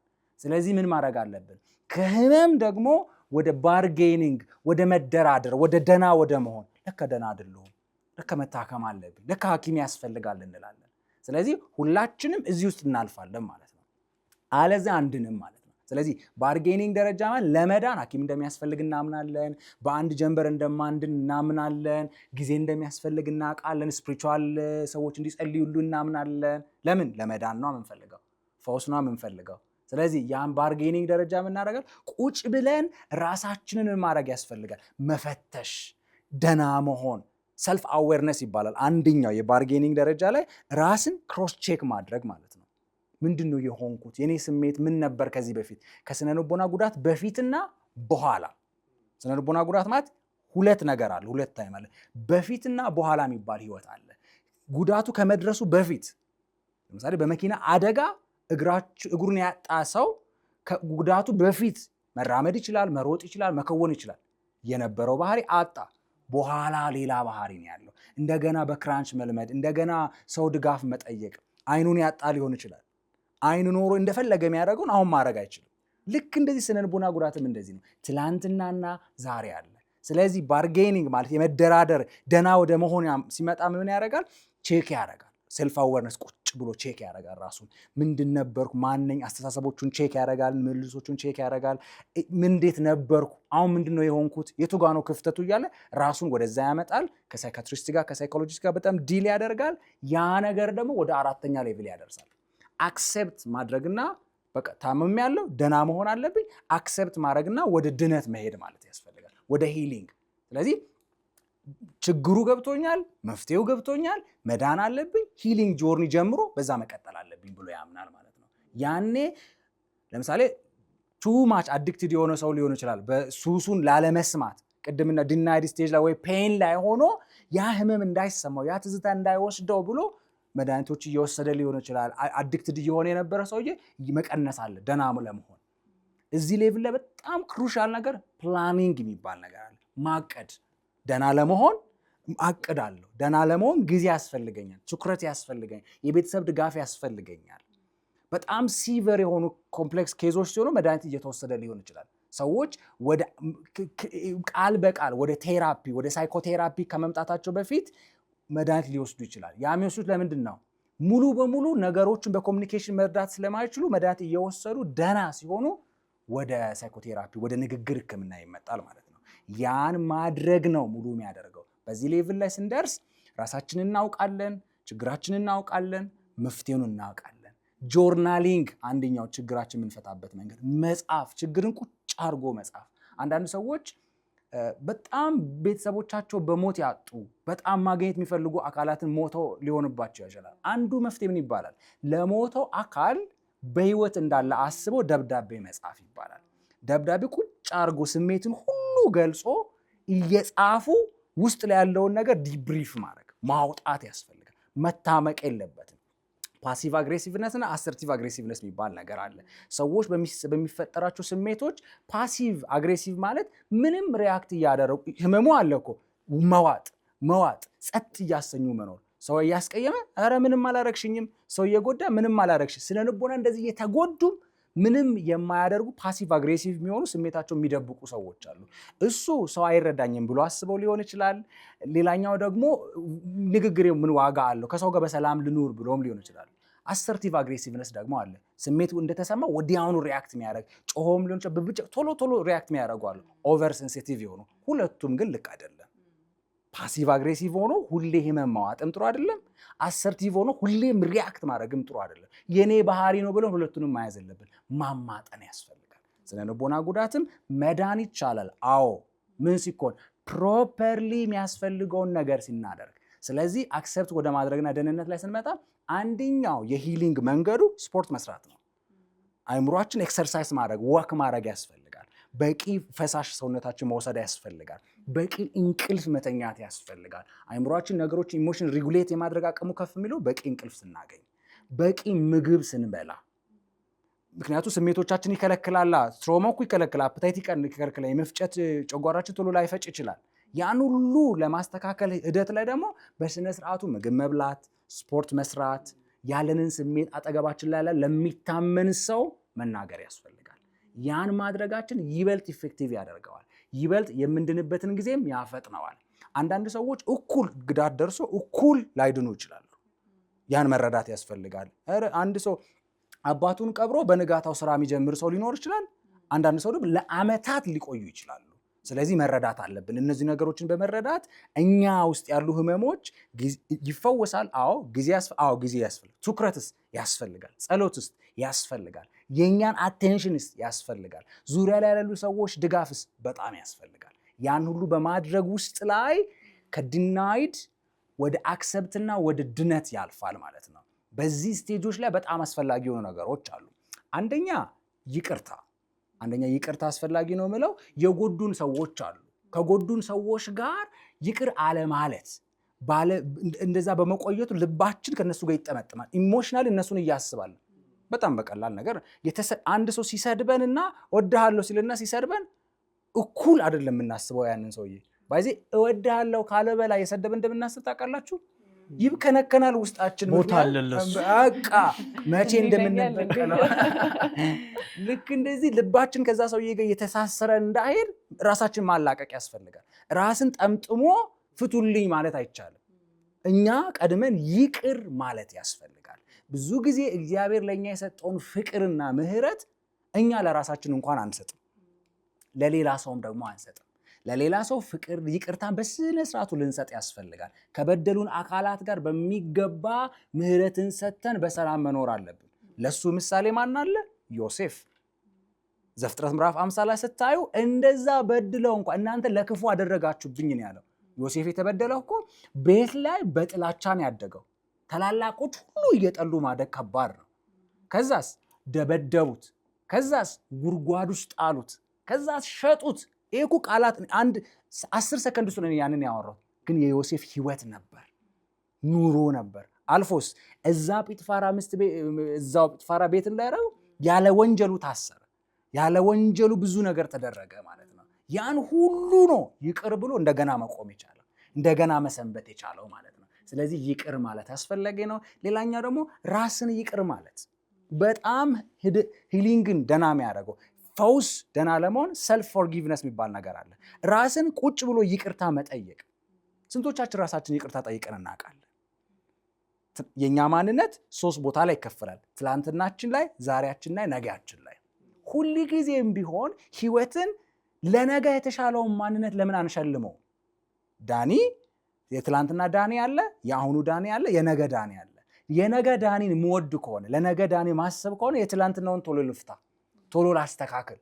ለምሳሌ የተጸዳ ቤት ውስጥ ለመግባት ጫማችን ቆሽሾ ከሆነ ለያጸዳው ሰውዬ ዋጋ ስለምንሰጥ ጫማችን እናወርቃለን። ልክ የነገው ህይወትም ትዳራችን፣ ስራችን፣ አገልግሎታችን ጤናማ እንዲሆን ራሳችንን ቁጭ ብለን ወረቀት ይዘን ትላንት በህይወታችን ለእኔ ማይገባኝን ያደረኳቸው ነገሮች በዝርዝር ጽፌ ትላንትናውን እኔን የዛሬው እኔ አቅም ኖሮ ይቅር ማለት አለ። ይቅር ለማለት የግዴታ ደና እስከሆነ የሆነ ታይም ሞመንት ለሰውም ቢሆን ለራስም ቢሆን ኢየሱስ ክርስቶስ ህመምን ላይ ሆኖ ነው ይቅር ያላቸው። ኢየሱስ ከሞት ከተነሳ በኋላ ነው ይቅር ያለው? በፍጹም መስቀል ላይ ሆኖ እየጠዘጠዙት እየካዱት እየጮሁበት ያን ሁሉ አይቶ የሚያደርጉትን አያውቅምና ይቅር በላቸው። ይቅር ማለት ህይወትን እንደገና ማኖር ነው፣ እንደገና ማሰንበት ነው። ከበደሉን ሰዎች ጋር አዎ ይቅር እንላቸዋለን። ማድረግ እኮ ይችላል። ይቅርታ ማለት ማድረግ፣ አንተ እንደበደልከኝ ማድረግ እኮ ይችላለሁ፣ እጥራለሁ፣ ባልችል እንኳን እሞክር ይሆናል፣ ግን ትቼዋለሁ። ከዛስ ኑሮዬን በባውንደሪ መኖር። የበደለኝ ሰው አለ፣ የተበደለ ድንጋይ አደናቅፉን እንደገና ድንጋዩ ላይ አንሄድም። አረማመዳችን እንደምናስተካክል ይቅርታ ከጠየቅናቸውና ይቅርታ ካደረግናቸው አካላት ጋር ግንኙነቶቻችን በአግባቡ መያዙ እኛንም ደህና ያደርገናል፣ ሌላውንም ሰው ያደርገናል። ድንበር ማበጀት አይነት በስነ ስርዓቱ ባውንደሪ በጣም ክሩሻል ነገር ነው። ሌላ ጊዜ ልናወራ እንችል ይሆናል። ባውንደሪ በጣም ሰፊ ሀሳቦች አሉ። ስለዚህ ባውንደሪ ማወቅ ሰው ዝም ብሎ የኛም ባውንደሪ እኛ የተጎዳ ነው የኛም ባውንደሪ ሰው እያለፈ ሲመጣ ዝም ብለን ሊሆን ይችላል። ስለዚህ ከዚህ በላይ ነው ይቅርታ፣ እንደዚህ አትበድኝ፣ እንደዚህ አታርግ ስናደርግ ምና ሰዎች ባውንደሪያቸውን ያውቃሉ፣ ይጠበቃሉ፣ ስሜታችንም ይጠበቃል። የሰውንም ባውንደሪ አናልፍም፣ ማወቅ አለብን። ሰው በጣም ክሪቲካል ብሎ የሚስገበገብለትን ጉዳይ ላይ አንገባ፣ ማወቅ አለብን። የሱ ገደብ አለ። ልክ እንደዚህ ባውንደሪ ማወቅም የራስንም ለሰው ማሳወቅ የሰውንም ማወቅ ሁሉ ሰው አንድ አይነት አይደለም። አንዳንድ ሰው በቃ ነገሮች ስልክ ፓስወርድ ሲከፈትበት የሚጮህ ሰው አለ። መብቱ ነው ባይዜ መብቱ ነው ማለት የኔ ባውንደሪ የራሴ ነው ብሎ ነው እያመነ ያለው። ሲጀመር የግል ስልክ ነው የግል ነው በቃ። ስለዚህ ማወቅ ያስፈልጋል። ሰዎች ደግሞ እሱን ስፒሪቹዋላይዝ ያደርጋል። ወዳጅነት እኔ ወዳጅ አይደለሁም ወደሚል የሚያት መሆን የለበትም። ባውንደሪ እንደ ባውንደሪ መያዝ አለበት። ስለዚህ ወደ ሰልፍ ፎርጊቭነስ ስመጣ ራስን ይቅርታ እንጠይቅ። ደህና መሆን ነው የምንፈልገው ወዳጆቼ። ራሳችሁን ቁጭ ብላችሁ የተሻለዋን ነገ ላይ ማንነት ከምትፈልጉ የተሻለ ጠንካራ ማንነት። እኔ በህይወቴ ከማንም ጋር አልፎካከርም። የኔ ሞዴል ሰው ማን እንደሆነ ታውቃላችሁ? ከኢየሱስ ክርስቶስ ቀጥሎ the best version of ዳኒ ነው። the best version of ዳኒ በነገር ሁሉ ሞዴል የሆነ ዳኒ አለ። ለዛ ዳኒ አሁኔ ላይ ከትናንትናዎቼ መላቀቅ አለብኝ። ውጪ ጭቃ ላይ ሄደን ጫማችንን አጥበን ጫማችንን አስተካክለን ህይወትን እንደምንቀጥል የቆሸሸውን ጫማ እንደምናጸዳና ልብስ እንደምናጸዳም ከትላንትና የተበላሹ ነገሮች ዛሬ ቁጭ ብለን ራሳችን ይቅርታ ጠይቀን ከራሳችን ጋር ታርቀን መታረቅ ደግሞ ወዴት ይላል? ማረቅ ይባላል። ሰው ሲታረቅ ወደ ማረቅ እንደገና መገንባት እንደገና ማስያዝ እንደገና ውበት መስጠት ላይ መምጣት ያስፈልጋል ማለት ነው።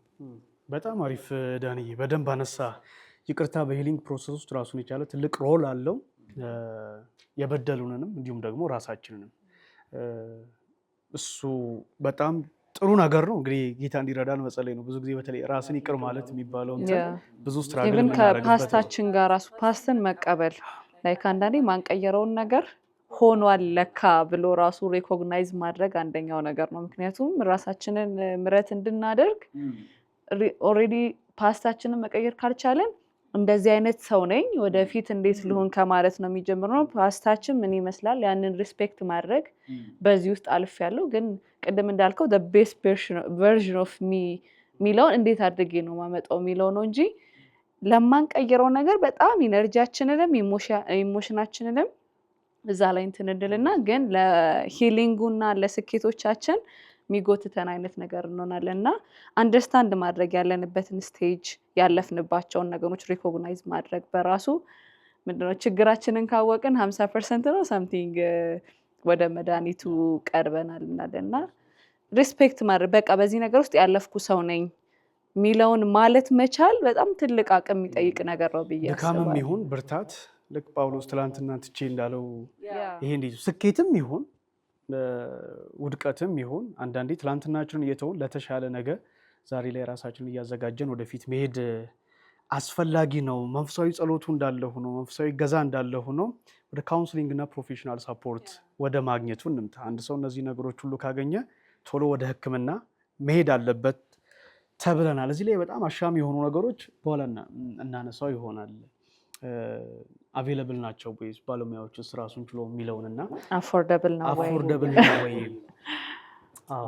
ምክንያቱም አንዳንድ ሶሉሽኖች ኮንስታንትሊ እንትን ያስፈልጋቸዋል መሰለኝ። አንዴ ታክመህ መድኃኒት ወስደህ የምትሄደው ሳይሆን ከስራም ጋር ተገናኝቶ ቅድም ሜንሽን ስታረጋቸው የነበሩ ነገሮች አሉና ኮንቲኒስ የሆነ ግን እዚህ ጋር አንድ ነገር ብታነሳ ጥሩ ይሆናል። አንዳንድ ሰዎች ትራውማይዝድ ነው ቶሎ የሚያገግሙ አሉ። ቶሎ ሂል አድርገው ረስተውት እንትን የሚሉ አሉ። አንዳንዶች ደግሞ የሚቆዩ አሉ። ፈውሱ እንዴት ነው? እንዳቀባበል ነው ወይስ እሱኛውን ብታነሳልንና ሳይኮቴራፒና ካውንስሊንግ ራሱ ምንድን ነው ልዩነቱ የሚለውንም ነገር ኮቺንግ እና ትሬኒንግንም እነዚህንም አሁን ጨምሮ ዲፍረንሳቸው በጣም ቆንጆ ጥያቄ ነው። እሺ የሰዎች የመዳን ቴንዴንሲው ይለያያል። ልክ ውንድ ቁስል ብያቸዋል። የእጅ ቁስል ለምሳሌ ሽንኩርት እየከተፍን የሆነች ቁስል እጃችን ላይ ይኖራል። አንዳንዱ ሳናውቀው ይድናል። ምንም ሳናረገው ድኖ ሊገኝ ይችላል። አንዳንዱ ጥቂት ቁስል ሆኖ ግን ይቆያል። የተጎዳንበት ቦታም ልዩነት አለው። ሲቀጥል ደግሞ ለዛ ጉዳት ኤነርጂ ላይክ ነዳጅ የሚጨምሩ ሌሎች ጉዳቶች አሉ ወይ? ሰዎች አንድ ሰው ሲጎዳ ጉዳቱ የነበረ ነው ወይ? ከዚህ ተጎድቶ የነበረ ሰው ከሆነ ጉዳቱ ይብሳል። ገብቷችኋል አይደል? ጉዳት ላይ ጉዳት ሲጨመር አይቷችኋል አይደል? ለምሳሌ ላይክ 30 ኪሎ የተሸከመ ሰው ላይ ሌላ 30 ኪሎ ስትጨምሩ ኖርማል መሆን አይችልም። 30 ኪሎ የተሸከመ ሰውዬን ግን ሌላ ሰው ዙሪያ ላይ ያሉ ሰዎች ደግሞ 10 አድርጎ ቀንሰውለት ቢሆን ኖሮ ቶሎ ይድናል ማለት ነው። ሰው ቶሎ ለመዳን ምክንያት ፋክተሮች አሉ። ፋክተሮቹ አንደኛ የመጀመሪያው የግለሰቡ ዴዲኬሽን ነው። ፕሮሰሱን ማመን አለበት። ለመዳን ጊዜ ይፈልጋል። ያን ጊዜ ለመውሰድ ደግሞ ኃላፊነት መውሰድ ያስፈልጋል። ግዴታ ነው፣ ኮሚትድ መሆን። ሁለተኛ ዙሪያ ላይ ያሉ አካላት እናት፣ አባት፣ ወንድም፣ እህት፣ ጓደኛ በጣም ዋጋ አለው። አለመፍረድ ትልቁ ችግር። እንፈርዳለን እኛ መጽሐፍ ቅዱስ ላይ እንዳንፈርድ ነው የሚናገረው አይደለ? አትፍረዱ ይላል ሮሜ ምዕራፍ 14 ላይ። ከዛ ባለፈ ደግሞ ገላትያ ምዕራፍ 6 ላይ ደግሞ ባልንጀራ ቢስት ቢወድቅ ደግሞ ሂድና አግዘው፣ የሚያስፈልገውን ድጋፍ፣ አንተ ግን እንዳትወድቅ ተጠንቀቅ ነው የሚለው እንጂ ፍረድ አይልም። ወደ መፍረዱ ወደ መናገሩ እንመጣለን። ያ በፍጹም መሆን የለበትም ማለት ነው። ያ እንዳይሆን ምን ማድረግ ያስፈልጋል? በደንብ ማዳመጥ፣ አንምከር። ያዕቆብ መልእክት ላይ ምዕራፍ 1 ላይ ሲናገር ሰው ለመስማት የፈጠነ ለመናገር የዘገየ ይሁን። ከዛስ በጣም የምወደው ቃል የእግዚአብሔርን ጽድቅ የሰው ቁጣ አይሰራም ነው የሚለው። ተቆጥተ ነው ፈርድ አንተ ብሎ አንቺ ብለን ወደ ጽድቅ እናመጣው። ስቶ ሊሆን ይችላል፣ ተሳስቶ ሊሆን ይችላል፣ ስነልቦና ተጎድቶ ሊሆን ይችላል። አንተ ደካማ ማለት እኮ አይፈውስም። ስለዚህ ወደ መፍትሄ ማምጣት የምንፈልግ ከሆነ እናዳምጥ። ዙሪያ ላይ ያሉ ሰዎች ሳንፈርድ እናዳምጥ፣ ሳንጮህባቸው እናዳምጥ፣ አስጨርሰን እናዳምጥ። ሊስኒንግ ስኪል በጣም አለ ማለት ነው። ትኩረት ሰጥተን ስልክ እንደዚህ እየጎረጎርን ሳይሆን በደንብ እያየን ማዳመጥ ያስፈልጋል። ያወሩትን ንግግር እንደገና ደግሞ ምን እያደረግን ፓራፍሬዝ አድርገን ደግመን እየነገርናቸው መደመጥ እንደተሰሙ ያውቃሉ በደንብ እንዲያውቁ። አዎ ለምሳሌ አሁን እናንተ ስትሰሙ እንደዚህ እያደረጋችሁ አይደለ? ያን እያደረጋችሁ ማዳመጥ፣ ትኩረት ሰጥቶ ማዳመጥ፣ ጉዳዩን በስነ ስርዓቱ ከዛስ የካውንስሊንግን በጣም የጀርባ አጥንት ነው የሚባለው። ሌላኛው አንደኛው ሊስኒንግ እንደሆነም ደግሞ ኮንፊደንሻሊቲ ነው፣ ምስጢር መጠበቅ። ትልቁ ቤተክርስቲያንንም ጓደኝነትንም ቤተሰብን እየበጠበጠ ያለው ምንድን ነው? እናወራለን፣ የሰውን ግለሰብ ያለ ፍቃዱ እናወራለን። እዚህ ለእኛ ምስጢር ብሎ የነገረን ነገር፣ ደከመኝ ብሎ የነገረን ነገር፣ ሸክም ብሎ እኛ ጋር ያራገፈውን እንበትናለን። በጣም መሆን የለበት። ለዚህ ምሳሌ በደንብ ልንገራችሁ። ከዮሐንስ ወንጌል ምዕራፍ 4 ላይ ኢየሱስ ከስንት አካላት ጋር ነው አብሮ የሚኖረው? አብሯቸው የሚንቀሳቀሱ ከ12 ጋር ነው። 12 ሰው ምግብ እንዲበላ ስንት ሰው ነው መሄድ የሚችለው? ቢበዛ 2-3 ሰው ቢሄድ ለ12 ሰው ማምጣት ይችላል። ግን ሳምራዊቷን ሊያልፍ ግድ ሆነበት ነው የሚለው። እሷ ሊሄድ 12ቱን ላከ። ገብቷቸዋል አይደለ? ቁጭ ብሎ ተናገረ፣ ቁጭ ብሎ አዳመጣት። ጉዴን ነገረኝ ብላ እሷ ናት ያወራችሁ። እሷ አውርቷል? በፍጹም። ልክ ሲመጡ እነሱ ናቸው ተሰናከሉት። ማባረሩ ልክ መሆኑ የሚገባችሁ ያኔ ነው። ኢየሱስ 12ቱን ለምግብ መሸኘቱ የሚገባችሁ ሲመለሱ ሄዲ እያሉ ከሴት ጋር ምናምን ኢቭን እሷ ራሷ ግራ ገብቷታል። ሲመጣ እንዴ አንተ አይሁዳዊ ሆነ ለዛውም ወንድ ሆነ ከኔ ከሳምራዊት ከሴት ጋር ዛት ማች ነው። ስለዚህ ምስጢር ጠብቆ ጉዷን ሸፍኖላት የልቧንም ፈውስ ሰጣት። ሳይኮሎጂክ ትራውማታይዝድ ነበረች፣ ፈወሳት። ስፒሪቹዋል ችግሯን ፈታላት፣ የላይፏን ፐርፐዟን ፈታላት። ወዲያውኑ ወደ ዓላማዋ ሄደች ማለት ነው። ስለዚህ ኮንፊደንሻሊቲ በጣም አስፈላጊ ነገር ነው። ስለዚህ በደንብ ልናዳምጣቸው፣ በደንብ ትኩረት ልናደርግ ያስፈልጋል። ወደ ጠየቀው ሌላኛው ጥያቄ እዚህ ጋር ኮንፊደንሻሊቲን በደንብ አነሳ። አንዳንድ ጊዜ አንድ ሰው ሲጎዳ ጀስት እንዲያማክሩ የሚላኩ ሰዎች ወይ ጸጉራቸው ሸበት ያለ ተለቅ ያሉ ምናምን ሰዎች ይመጣሉ። እስኪ በቃ አግኛት እንግዲህ ብንል ሀዘን ሲገጥም አልጽናና ሲል አንድ ሰው ካለበት ነገር አልወጣ ሲል እስኪ በቃ እርስዎ ደግሞ ይኸው ከዛ በኋላ ማስፈራራትም እሳቸውም ልጅ ማሰብ እና ይሄ እሳቸውም መጥተው ተይ በቃ ልጄ ስንት ነገር አልፈሽ አይደል እንዴ ምናምን ተብሎ ይሄ እንዴት ነው እዛው አዳፍኖ ዝም የማሰኘት ነው እንጂ ቢመጡም በእድሜ ከፍ ያሉ ሰዎች ደግሞ ቁጭ ብለውም የሚሰሙ ምናምን አይደሉም። እሱ ነገር እንዴት ታየዋለህ ነው አንደኛው። ሁለት ደግሞ የቅርቤ ሰው ነው ለምንለው ብቻ ወይንም ሳጀስት አድርገን ለመጣ ነው ሰው ብቻ ያለንን ጉድ ሁሉስ እንደ ጉድ ልበለው እንጂ ያለንን ጉድ ሁሉ መዘርገፍ ምን ያህል ከዛ በኋላ ቅድም እንዳልኩ ልክ ሲወጣ ደግሞ እንጎዳለን። ሌላ ሰው ትረስት ለማድረግ ደግሞ እንቸገራለን እና እሱን ነገር እንዴት እናየው? ለመጣው ሰው ሁሉ መናገር ሁነኛ ሰው ማጣት ነው ወይ? አንዳንድ ሰው አሉ በጣም ቪክቲም የሆኑ ሰዎች እንዴት እንደሆነ አታውቁም እና በቃ በዙሪያቸው ያለ ሰው ሁሉ ያንን ኬስ ሰምቶታል እና ከየት ሰማ ሲባል ወይ ከባለ ጉዳይም ሊሆን ይችላል መፍትሄ ፍለጋ ነው በቃ የኳተነ ነው ያለው እዚህ ባገኝ የሚል አይነት ነገሮች አሉና ሰምተን ደግሞ እኛ አትንገር ብዬ ብነግረው አትንገር ብሎ ነገረው አይነት ነገርና ትረስት ሉዝ ማድረግ ራሱን ችሎ ህመሙን ከፍ ያደረገውም ወይ ለሚመጡልን ሰዎች ደግሞ ሰሚዎችስ ምን መሆን አለብን ነው። በእድሜም ከፍ ያለም እኛም እኔ አሁን ታናሾቼ ሊያማክሩኝ ይመጣሉ። ለባለቤቴ ላወራት እችላለሁ አንዳንዱ ነገር እንደው ሁሉን ነገር ማቅረብስ ትዳር ውስጥ ያለን ግንኙነት ቢያጠነክርም ከታናናሾቼ ጋር አያጣላኝም ወይ የሚለውን ነገር የተወሰነ እዚህ ጋር ክሊር እንድታረግ ሜቢ አማኒ እዚህ ጋር ስትጨምርልን አክቹዋሊ ይሄ እንድትመልስበት ላይሆን ይችላል። ግን እኔ አሁን እንዲህ እኮ መሆን አለብን ብዬ የገባኝ አንድ ነገር ለምሳሌ ቅድም ስለ ጆርናሊንግ ስታነሳ ማለት በጣም ሰው ሴኪዩርድ የመሆን ስሜት ሊሰማው ይገባል። ወይም ይሄ ኮንፊደንሻሊቲ ያለው ነገር ለሰው ስነግረው ሚስጥሬን አይነግርብኝም ወይም ብለን ትረስት እንደምናደርገው አሁን ይሄ ብዙ ካልቸር ያለን አይመስለኝም። የእንትና ዕቃ አይነካም በቃ ያለ ፍቃድ የሰው ዕቃ አይነካም የሚል አይነት ልማድ ኖሮን ብዙ አድርገናል ብዬ አላስብም። ለምሳሌ ጆርናሊንግ ጥሩ ሜትድ ነው ብሎ አሁን እዚህ ኤፒሶድ ላይ አንድ ሰው አይቶ ኦኬ በቃ እስኪ በእነዚህ ወራት ከራሴ ጋር ጊዜ ላሳልፍ ብሎ ሊጀምር ይችላል።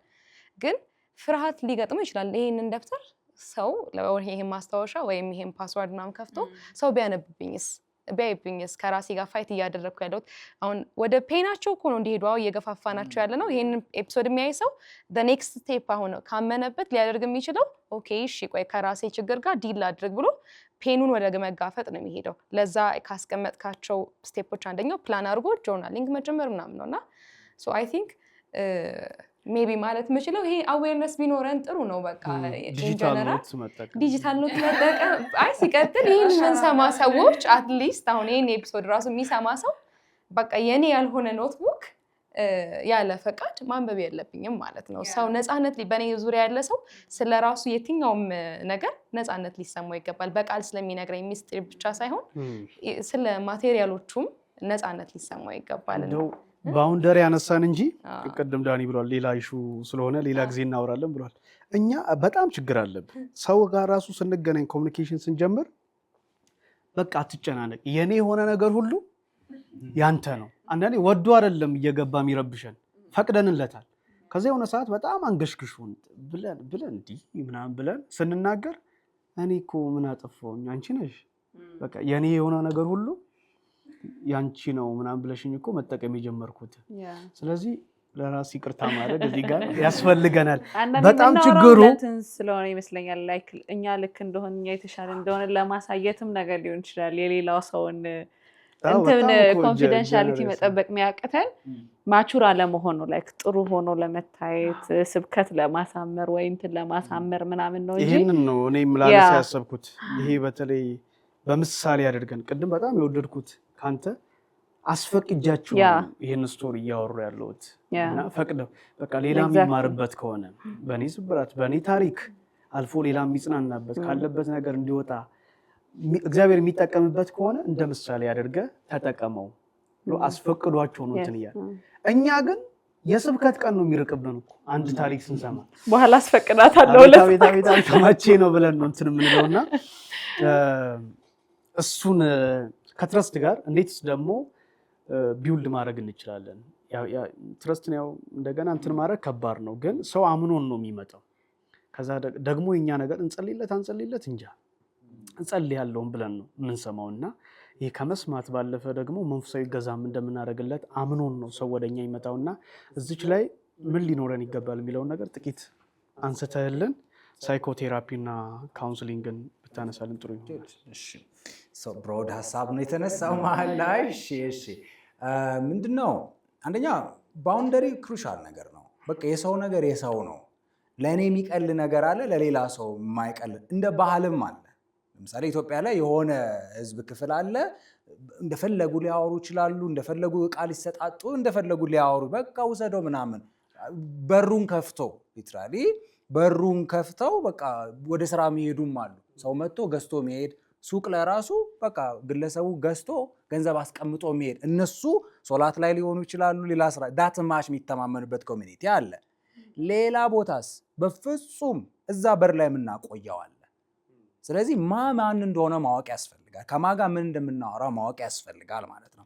ወዳጅነትን በፕሮፐርሊ መያዝ ያስፈልጋል። አንዳንድ ሰዎችን ለምሳሌ እደጅ ላይ የምናስቀራቸው ሰዎች አሉ። ለምሳሌ ሰው አንኳኳ ሰው ሁሉ በር አይገባም። አንዳንድ ሰው በር ተሳስቶ ሊሆን ይችላል። አንኳኳ በር ላይ ሰምቶ ሊሄድ የሚችል ሰው ሊሆን ይችላል። ልክ እንደዚህ በር ላይ አቁመን ማናገር አለብን። አንዳንዱንስ ግቢ ገብቶ ለቡና ተጠርታችኋል ብሎ ሊሄድ ይችላል ህፃኑ። በቃ አንዳንዱስ ሳሎን የምናስገባው አለ። ሳሎን አስገብተን በልተን ጠጥተን አብረን የምናወራለን። አንዳንዱስ መኝታ የምናስገባው አለ ሊሆን ይችላል። ዳትማሽ ሊሆን ይችላል። ልክ አንዳንዱስ ካዝናችን ፓስወርድ የምንነግረውም አለ። ያ ምንድን ነው? ልዩነት አለ። ከኛ ታሪክም ሁሉ ታሪክ ለሁሉ አይወራም ማለት ነው። ወተርሜለን ስታይል የሚባል አለ። ላይክ የሀባብ ማለት ነው። የሀባብ ስታዩት ውጭው ምን ይመስላል? በጣም ጠንካራ ማለት ነው። ሀባብ በጣም ጠንካራ ነው። ማንም ልክ እንደዚህ ነው። ስነልቦና ጉዳት ውስጥ ያሉ ሰዎችም ውጫቸው ጠንካራ ነው። ምንም አያወሩም። ውስጣቸው ላይ የተሰበሩበት የተጎዱበት ሀባብ እኮ የውጭውን ጥንካሬ ስታዩ ውስጡ ላይ እንደዛ ለስላሳ ጣፋጭ ነገር ያለ እኮ አይመስልም። የሚበላ የሚሰባበር ነገር ያለ አይመስልም። አንዳንድ ሰዎች ከውጭ ስተው እንደዚህ ጠንካራ ናቸው። ምንም ያልተሰበሩ ምንም ያልሆኑ ይመስላሉ። ፕሮፐር ሰው ስላላገኙ ነው። ስለዚህ ጠንካራ የመሰለው ነገር በሀባቡ ሲቆረጥ ምን ይሆናል? ለስላሳው ይታያል። ይህ ለስላሳ ለማን ነው የሚወራው? ለቤተሰብ። እሱም ለሁሉም ቤተሰብ አይደለም፣ ለቅርብ ለሆነ ሊረዳን እና ሊረዳን ለሚችል ሁለቱንም ማድረግ መቻል አለብን። ወይም ልንረዳ ተረርተን ልንረዳ ማስፈለግ።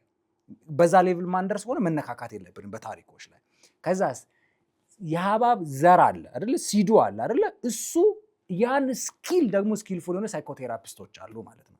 ያንን ላውራ ብንሉ ላናወራ እንችላለን። አንዳንድ ታሪኮችን ቴራፒስቱ በሚጠይቅበት ጥያቄ አጠያየቅ መንገድ ያስወጣናል ማለት ነው። እኛ ውስጥ ያሉ ታሪኮች እንዲወጣን ያደርጋል። ከምን ስኪል ነው ማለት ነው።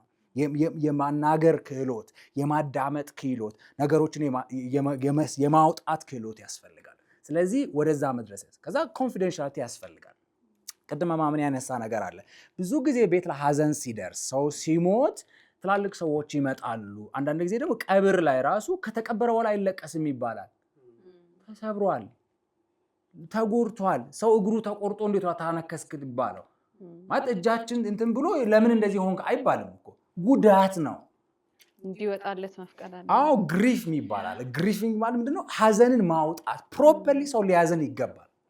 በስነ ስርዓቱ ያልታዘነለት ለቅሶዎች አያልቁም። ለዓመታት ጥቁር ለብሰው ለዘመናት እዛው የሚቀሩ እናቶች፣ አባቶች፣ ልጆች ይኖራሉ።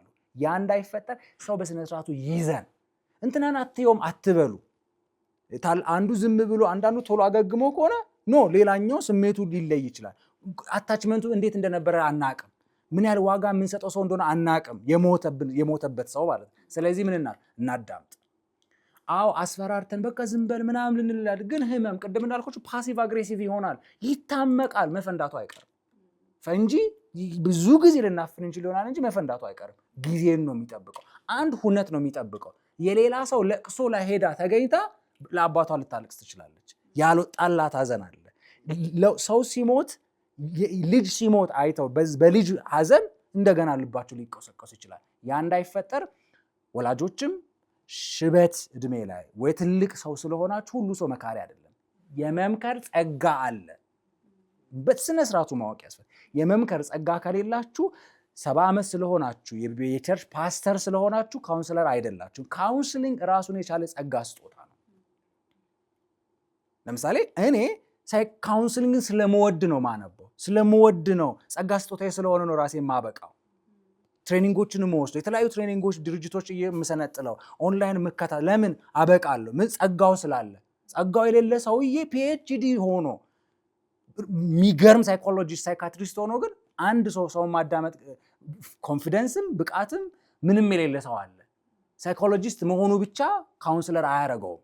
ስኪል ነው፣ ስራ ሊሰራ ይችላል፣ ሪሰርች ሊሰራ ይችላል። ግን ፓሽን ይጠይቃል ካውንስሊንግ፣ ነፍስን ይጠይቃል ካውንስሊንግ። የእውነት ማዳመጥ ልክ እንደ ኢየሱስ ክርስቶስ ሳምራዊቷን እንዳናገረ በፍቅር በትህትና።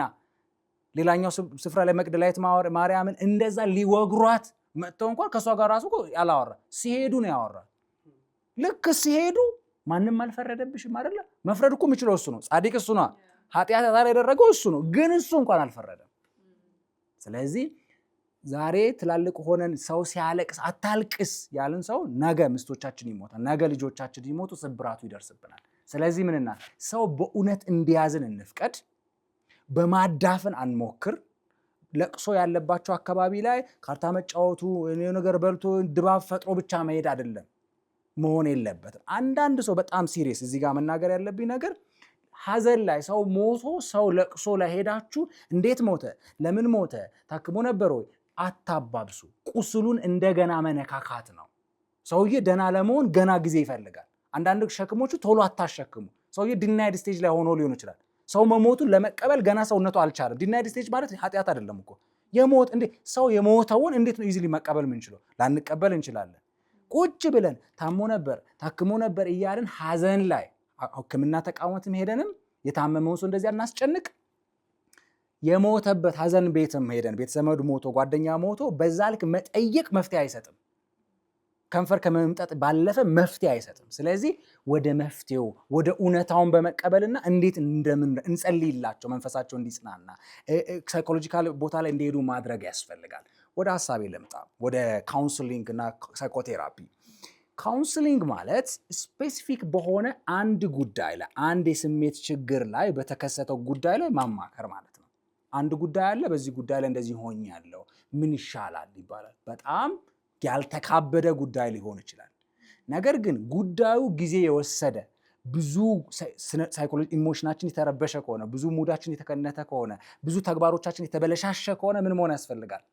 ወደ ሳይኮቴራፒ መምጣት ያስፈልጋል። ሳይኮቴራፒ ስኪል ነው። ሁሉ ሰው ሳይኮቴራፒስት አይሆንም። ካውንስሊንግ አዎ ጸጋ አለ። ስኪል ደግሞ የሳይኮቴራፒ ስኪሎች አሉ። እንዴት የማማከር ስኪል አለ። ለምሳሌ ሲቢቲ የሚባል ኮግኒቲቭ ቢሄቪራል ቴራፒ የሚባል አለ። ኮግኒቲቭ ቢሄቪራል ቴራፒ ስኪል ነው ይሄ ራሱ ማለት ነው። ሰዎችን እንዴት ኮግኒቲቭ አስተሳሰባቸው ላይ የተፈጠረውን ክስተትና የአስተሳሰብ ችግር እንዴት ወደ መልካም መቀየር ስኪል ነው። ጸጥ በለው ማለት አይደለም፣ ጥቅስ ብቻ አይደለም። ስለዚህ ካውንስሊንግ ሾርት ተርም ነው፣ በጣም በጥቂት ለሆኑ ጉዳዮች የሚሆን ነገር ነው። ግን ሳይኮቴራፒ ለረጅም ጊዜ የሚቆይ ነው። ጥልቅ ለሆኑ ስብራቶች፣ ለስነልቦና ጉዳቶች ይጋብዛል። ስለዚህ ቤተክርስቲያን ላይ ያለን አገልጋዮች ፓስተር ልትሆኑ፣ ቄስ ልትሆኑ፣ የቤተክርስቲያን ሽማግሌ ልንሆን እንችላለን። ወደ ሳይኮሎጂስት መውሰድ ኃጢአት አይደለም። ደክሞህ አይደለም የወሰድከው፣ የአንተ ሙያ ስለ አይደለ ነው። ሌላ አለ። በቃ በጸሎት ብቻ አድርገን ጉዳቶች ሳይኮሎጂካል ፕሮብሌሞች አታድርጉ። አንዳንድ ሰዎች በዚህ አጋንንት ነው ብሎ ሰው የሚጮህ ሁሉ አጋንንት አይደለም። ዲፕሬሽኑ ስትረስ ያስጮሃል፣ ስትረስ ያንቀጠቅጣል። ስለዚህ ቸርች ላይ የወደቀና የጮኸ ሁሉ የህይወት ጫና በዝቶበት ነው። ስለዚህ ያንን ጩኸትን ሁሉ አጋንንት ነው ብቻ አታድርጉ። አጋንንትም ሳይኮሎጂካል ፕሮብሌም አንድ ሰው ላይ ሊኖር ይችላል፣ አንዱ ኖሮ አንዱ ደግሞ ላይኖር ይችላል። ስለዚህ መጠንቀቁ አስፈላጊ ነው። ሌላኛው ደግሞ ስኪል እንደሆነ በደንብ ነግሬያቸዋለሁ። ሳይኮቴራፒ በደንብ ስኪል ነው። ብዙ አይነት ስኪሎች አሉ። ስለዚህ እሱ ጉዳይ ላይ ስፔሻላይዝ ያደረጉ ሳይካትሪስቶች፣ ሳይኮሎጂስቶች ስፔሻላይዝ ያደረጉ በስነ ስርዓቱ አካሚዎች አሉ። ወደ እነሱ መውሰድ ያስፈልጋል። ካውንስሊንግ የትላንትና የነበረው ፕሮብለምን በማዳመጥ ጊዜ በመስጠት አቴንሽን በመስጠት ከግለሰቦቹ ህመም የምናወጣበት ጊዜ ነው።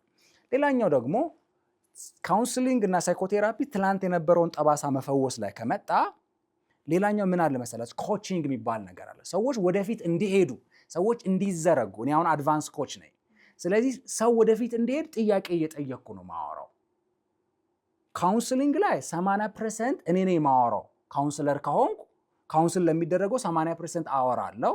20% ችግሩን ሰምቼ 80ውን በማውራት ልጨርስ ይችል ይሆናል። መጀመሪያ ቀን ግን ወደ መምከር መምጣት የለብኝም። ስፔሻሊ ካውንስለሮች ፈርስት ዴይ አዳምጡና ሂዱ፣ ጸልዩ። አንዱነት ደግሞ በካውንስሊንግን በዚህ ባለኝ ልምድ ደግሞ ምንድነው ሁሉ ታሪኮች እውነት አይደሉም። ሰው አልቅሶ ስላወራ ቪክቲም ፐርሶናሊቲ እየየ ተብሎ ቲክቶክ ላይ ስላወራ እንትን ላይ ታሪክ ይፈበረካል። አንዳንድ ሰው መስሏቸውም ሊሆን ይችላል የሚያወሩት። አንዳንድ ሰው ደግሞ ከእውነታው ውጭ የሆነ ታሪክ ፈጥሮም ሊያወራ ይችላል። ስለዚህ ግለሰቡ ካውንስል ለመደረግ የመጣበት ቀን ሰምታችሁ ቤት ሂዱና ጸልዩ። እግዚአብሔር ድንቅ መካር አለ የሚለው ትንቢተ ኢሳይያስ ምዕራፍ 9 ላይ ድንቁ መካር ጌታ የሰውን ልብ ያውቃል። ስለዚህ አንተ ታውቀዋለህ። እኔ ከመምከሬ በፊት አንተ ታውቀዋለህ። ለዚህ ግለሰብ እሱ ኢየሱስ ለሞተለት ሰውዬ እውነት ነው ወይ እያወራ ያለው? ውሸት ነው ወይ? ምን ልበለው? ልምድ ሁሉ አይወራም። ስፔሲፊክ ለዚህ ሰውዬ የሚጠቅም ነገር ምንድን ነው እያልን ቤት ወስደን ጸልየን ጊዜ ወስደን ነው ደግመኛ ማግኘት ያለብን። ስለዚህ ፈርስት ዴይ ጠዋት ተናግረን ከሰዓት በኋላ ሰውዬ ደህና እንዲሆን ኤክስፔክት አናርግ። ስለዚህ ሁሉ የሚሰማ ነገር እውነት ላይሆን ይችላል። ይሄ ካውንስሊንግ ላይ ሲሪየስ መሆን ማዳመጥ አለብን። ምስጢር መጠበቅ ያስፈልጋል።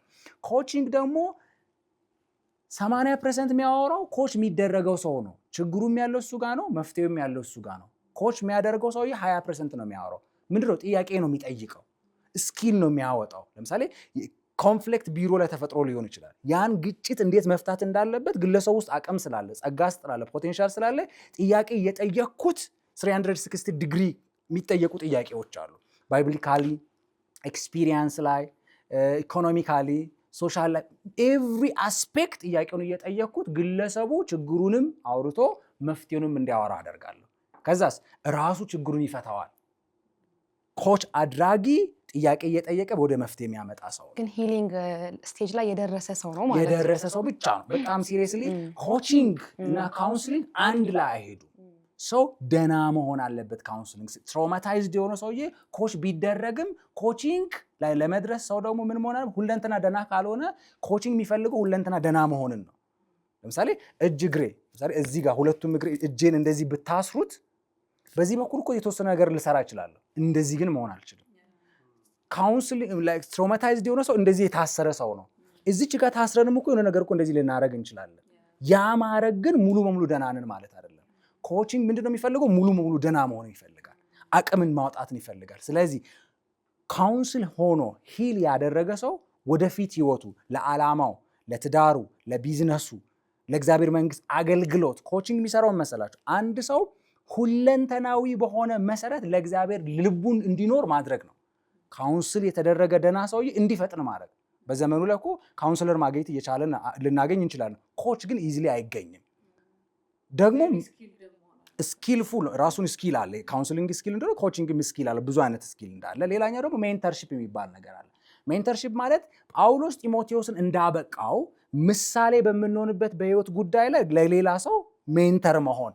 ከፊት ሜንተርና ሜንቲም ይባላል። ሜንቲ ማለት የሚያድገው ሰውዬ ማደግ በሚፈልግበት ጉዳይ በሊደርሺፕ ከሆነ በትዳር ከሆነ ቀድሞ ያገቡ የወለዱ ትዳራቸውን የሚመሩ ለሌሎቹ ምሳሌ መሆን ይችላሉ። ልክ እንደዚህ አካዳሚክስ ላይም ከፊት ያለው በዛ ጉዳይ ሚሽነሪ መሆን የሚፈልግ ከሆነ ሚሽን ላይ የሰራ ሰውዬ ለሌላው ሜንተር መሆን ይችላል። ስለዚህ ሜንተርሺፕም እንደዛው ቤተክርስቲያን ላይ ያስፈልጋል ማለት ነው። ልክ እኛ ቲም ሻሎም ያልኳቸው የቀድሞ ምንድነው የምናደርገው? ግለሰቦችን ካውንስል እናደርጋለን በሚያስፈልግ ነገር ሁሉ። ከዛም ባለፈ ደግሞ የተለያዩ ስልጠናዎችን ያዘጋጅተን ስልጠናውን እንሰጣለን ማለት ነው። በቤተክርስቲያን ላይ ለወጣት ለትላልቅ ሰዎች ፕላን ያደረግናቸው ትላልቅ ስልጠናዎች አሉ። ያን የምናደርገው ለምን ግለሰቡ ችግሮቹን እንዲያውቅ እናደርጋለን። ችግሩን ካወቀ በኋላ ካውንስሊንግ ላይ እንዲመጣ፣ ኮቺንግ ላይ እንዲመጣ፣ ሜንተርሺፕ ላይ እንዲመጣ እናደርጋለን። ከዛስ ሁለንተናው ሲያድግ ወደ ኢፌክቲቭነሱ ይመጣል። ሁለንተናው እንዲያድግ ቤተክርስቲያን ያ ያስፈልጋል። ልክ አሁን ሻሎም ብዬ ሆሳዕና መካነ ኢየሱስ ቤተክርስቲያን እንደማወራው በየቤተክርስቲያኑቱ እንደዛ ልምድ ቢኖር ብዙ ጸጋዎች አይዳፈኑም። ለምን ሜንተር ካለ፣ ለምን ኮች ካለ። ብዙ ሰው ልቡ ተሰብሮ አገልግሎትን አያቆምም። ለምን ካውንስለር ካለ። አልፎ ወደ ሳይኮቴራፒስት ደግሞ የሚወሰድ ከሆነ ቤተክርስቲያን ኢፌክቲቭ ትሆናለች። ባለን ሪሶርስ ሁሉ ወደ ትውልዱ ልንሄድ ያስፈልጋል። ወደ ፈውስ ልንመጣ ያስፈልጋል ማለት ነው። እነዚህ ነገሮች ሞር ኢፌክቲቭ እንድንሆን ይረዳናል ማለት ነው። ካውንስል እናደርጋለን ከትላንትናቸውን ደህና እንዲሆኑ፣ ሜንተር እናደርጋለን በህይወታቸው ማድረግ በሚያስፈልግ ጉዳይ እንዲያድጉበት፣ ኮች እናደርጋለን በነገ ህይወታቸው ኢፌክቲቭ እንዲሆኑ፣ አልፎም ደግሞ ትሬን እናደርጋለን። በትሬኒንግ ላይ አንድ ግለሰብ አንድ ስልጠና ከወሰደ በኋላ አሁን ዛሬ የምትሰሙን እናንተ ሁላችሁም ኦንላይንም ያላችሁ ይህን ስለ ትሮማ፣ ስለ ፒቲኤስዲ፣ ስለ ሂሊንግ ጆርኒ ከሰማችሁ በኋላ ይሄ እውቀት እናንተ ህይወት ላይ የሚቆዩ 5% ነው። ያን ነገር ግን ፕራክቲስ እያደረጋችሁ እያነበባችሁ ዲሞንስትሬት ትሬኒንግ በኋላ ትሬኒንግ ስልጠናው አዳራሽ ላይ ዲሞንስትሬሽኑ ኖሮ ኤግዛምፕሎቹ ቢኖሩ እስከ 25% ሊሄድ ይችላል፣ ፕራክቲካል ነገሮች ሲኖሩ ማለት ነው። ነገር ግን ፒር ኮች ቢኖር አብሮ ኮች የሚያደርገን እኛ ውስጥ ብረትን እንደሚስል እኛን እየሳለ እንድንችል እንድናድግ ወደፊት እንድንሄድ የሚያደርጉ አካላት አጠገባችን ካሉልን ግን 95% በላይ አንድን እውቀት ሙሉ በሙሉ የኛ ማድረግ እንችላለን። ህይወት ላይ ሙሉ እናደርጋለን። ካውንስሊንግም ኮቺንግም ሜንተርሺፕም ኢፌክቲቭሊ ያስፈልገናል። ኮቺንግ በጣም አስፈላጊ ነው። እኔ የተማርኩት ሊደርሺፕ ኮቺንግ ኔትወርክ ላይ ነው ማለት ነው። ከዛ ኢንተርናሽናል ሰርቲፋይድ ለመሆን ትራክ ላይ ነው ያለሁት ኮቺንግ ላይ አድቫንስ ኮቺንግ ስለወሰድኩ። ልክ እንደዚህ ኦንላይን ትሬኒንጎችን ወስደው ቤተክርስቲያን አገልጋዮች በእነዚህ ስኪሎች ኢኩፕ እስካይደለን ድረስ አሁን ያለውን ቤተክርስቲያን ወጣቱን ህፃናቱን አድረስ ማድረግ አንችልም። ወላጆችም የፓሬንቲንግ ኮቺንግ አለ፣ ፓሬንታል ኮቺንግ ይባላል። ልጅን የማሳደገ የኮቺንግ ስኪል ያስፈልጋል። ቁጭ ብለን እንማር፣ ቁጭ ብለን ራሳችን እናብቃ፣ የካውንስሊንግ ስኪል እንውሰድ። የሜንተርሺፕ ስኪል አገልጋዮች ደግሞ ትውልድን እናሳድግ፣ ሊደርስም ሌሎችን እናደርስ። ፌሎሺፕ ላይ ዩኒቨርሲቲዎች ላይ ስናገለግልም ሌሎች ሊደርስ እያበቃን እንሂድ፣ ሜንተር እያደረግን እንሂድ። ያኔስ ችግሮች እየተፈቱ በሆሊስቲክ አፕሮች እናድጋለን ማለት ነው። ያን ስትሆን ቤተክርስቲያን ሰላም ትሆናለች፣ አገር ሰላም ይሆናል፣ ሁለንተናችን ፍሬያማ ይሆናል ማለት ነው። ዋው ቴንክ ዩ ዳኒ፣ በጣም ጥሩ ቆይታ አደረግን። ይሄኛው እንደ መውጫ እናርግና ምክር ሀሳቦችን እንድሰጥ ነው። ቤተክርስቲያን እኔ ፐርሰናሊ በግሌ እንደ ሆስፒታል መሆን አለባት ብዬ ነው የማምነው እና ብዙ የታመሙ የሚመጡበት ፈውሳቸውን ተቀብለው ደግሞ ደህና ሆነው የሚሄዱበት፣ ለሌሎች ለታመሙት ደግሞ ፈውስ መሆን የሚችሉበትን እንደዛ መሆን አለባቸው። ጌታም ያው እናንተ ደካሞች ሸክም የከበደባችሁ ብሎ የጠራውም ደካሞችን ነው እና ቅድም እንዳልከው ቤተክርስቲያን እንዴት ሴፍ ስፔስ መሆን አለባት? ቅድም ስታነሳ ነበር በጣም ሴፍ ስፔስ ያስፈልጋል ለሆኑ ሰዎች ሂል አድርገው እንደገና ቁሞ መሄድ እንዲችሉ እና ቤተክርስቲያን እንዴት ነው ለዚህ ልቡ ኑሯት ጥሪዋ ቢሆንም ግን እንደገና ማንቃት አስፈላጊ ስለሆነ እንዴት ሴፍ ስፔስ መሆን ትችላለች የሚለውን ጥቂት ሀሳብ ጣል ብታደረግ፣ ከዛ በኋላ ደግሞ ለተመልካቾቻችን አሁን ላይም በዚህ አይነት ፔን ውስጡ ነው ሀስል እያደረጉ ያሉ ስትራግል እያደረጉ ላሉ ሰዎች የምትሰጠው ምክር ካለ እሱን እንቀበልና አንድ ጥያቄ እዚሁ አያይዞ መመለስ የሚችለው አሁን እያወራን ያለነው ነገር እንዳለ በተለይ በዚህ በሶሻል ሚዲያ ዘመን ሰው ከራሱ ጋር መሆን በፍጹም በማይችልበት ዘመን ስራ ላይ ይጠመዳል፣ ቤት ሲገባም ከራስ ጋር መሆን የሚባለው ነገር በጠፋበት ዘመን አፕላይ ለመደረግ ሩቅ ነገር ይመስላል። ምክንያቱም ከራሴ ጋር ቁጭ ማለት አለብኝ። ሰው ትራውማታይዝድ እንኳን ሆኖ ከሆነ እሱን ራሱ የሚያውቅበት ጊዜ የለውም ማለት ኢንፔን ነኝ እኮ የሚለውን ራሱ የሚያውቅበት ጊዜ የለውም። እና እንደው ይሄ እስኪ ቁጭ በሉ፣ እስኪ ወደ ራሳችሁ ተመልከቱ፣ ቴክ ታይም ዊዝ ዮርሰልፍ አይነት ሜሴጅም ብትሰጥ እንደው ስታጠቃልለው በቃ የሆነ ጊዜ ስልክ ማጥፋት ሊሆን ይችላል፣ የሆኑ ሶሻል ሚዲያዎችን መግታት ሊሆን ይችላል። ከራስ ጋር የመሆን የሚባል ባህል የለንም ብዙ። እሱን ነገርም ትንሽ ተናግረኸው ብታልፍ። እሺ ቤተክርስቲያን ምን መሆን አለባት? ፈራጅ አትሁን። የፈራጅ ወንበር ላይ አልተቀመጠችም። ቤተክርስቲያን መሪ ልንሆን እንችላለን፣ መጋቢ ልንሆን እንችላለን፣ ቄስ ምንም ልንሆን እንችላለን። የቤተክርስቲያን ሽማግሌ ወጣት መሪ ልንሆን እንችላለን። የፍርድ ወንበር ላይ እንዳልተቀመጥን አውቀን እንራራላቸው። ኢየሱስ እንደሞተላቸው ለእያንዳንዱ የእያንዳንዱ ልብስ ላይ ወይ ጫማ ላይ ዋጋ የተለጠፈ ነው። ዋጋውን አይተን ዋው ይሄ ውድ ነው እንላለን። እያንዳንዱ የምናገለግላቸው ግለሰቦች ብቻ አይደሉም። ዓለም ላይ ያለው ሕዝብ ሁሉ ዋጋ አንድ ነው። እሱም ውዱ ኢየሱስ ነው። ስለዚህ እንራራላቸው፣ እንዘንላቸው፣ ዋጋና ትኩረት እንስጣቸው። ስለዚህ ወደ መፍረድ አንምጣ። የሰው ቁጣ የእግዚአብሔርን ጽድቅ አይሰራም። ስለዚህ ቤተክርስቲያን የካውንስሊንግ፣ የኮቺንግ፣ የሜንተርሺፕ እና እንደዚህ ትሬኒንግ አይነት የአገልግሎት ዘርፍ በየቦታው እንዲኖር ከወጣቱም ከትላልቅ ሰዎችም አንድ ላይ አብሮ ተሰባጥረው አብሮ የሚያገለግሉበት ትሬኒንግ የሚወስዱበት በእያንዳንዱ ቤተክርስቲያን ቢኖር ሞር ኢፌክቲቭ ይሆናል። ችግሮችን ቶሎ የመፍታት እድሉም ይሰፋል። ቤተክርስቲያን አበክሬ ማወራው ከግንብ ከምንሰራው ድንጋይ ከምናቆመው በላይ የሰው ልብ ከእግዚአብሔር መንግስት እያፈነገጠ ነው። ትኩረት ሰጥተን ለሰው ልንኖር ያስፈልጋል። ሰው ዋጋው ከፍ ያለ ነው። አምላክ የሞተው ለድንጋይ አይደለም። በዛው ዘመን ላይ እኮ ተናግረዋል እኮ አይደለ? ሰዱቃውያን እኮ ድንጋዩን እየው ምናምን እያሉት ነበር እኮ። ኖ ይፈርሳል ብሏል። ቤተክርስቲያን ከመቼም ይልቅ ለሰው ግንባታ ለተሰበሩ ልቦች መጠገን ትኩረት ልናደርግ ያስፈልጋል።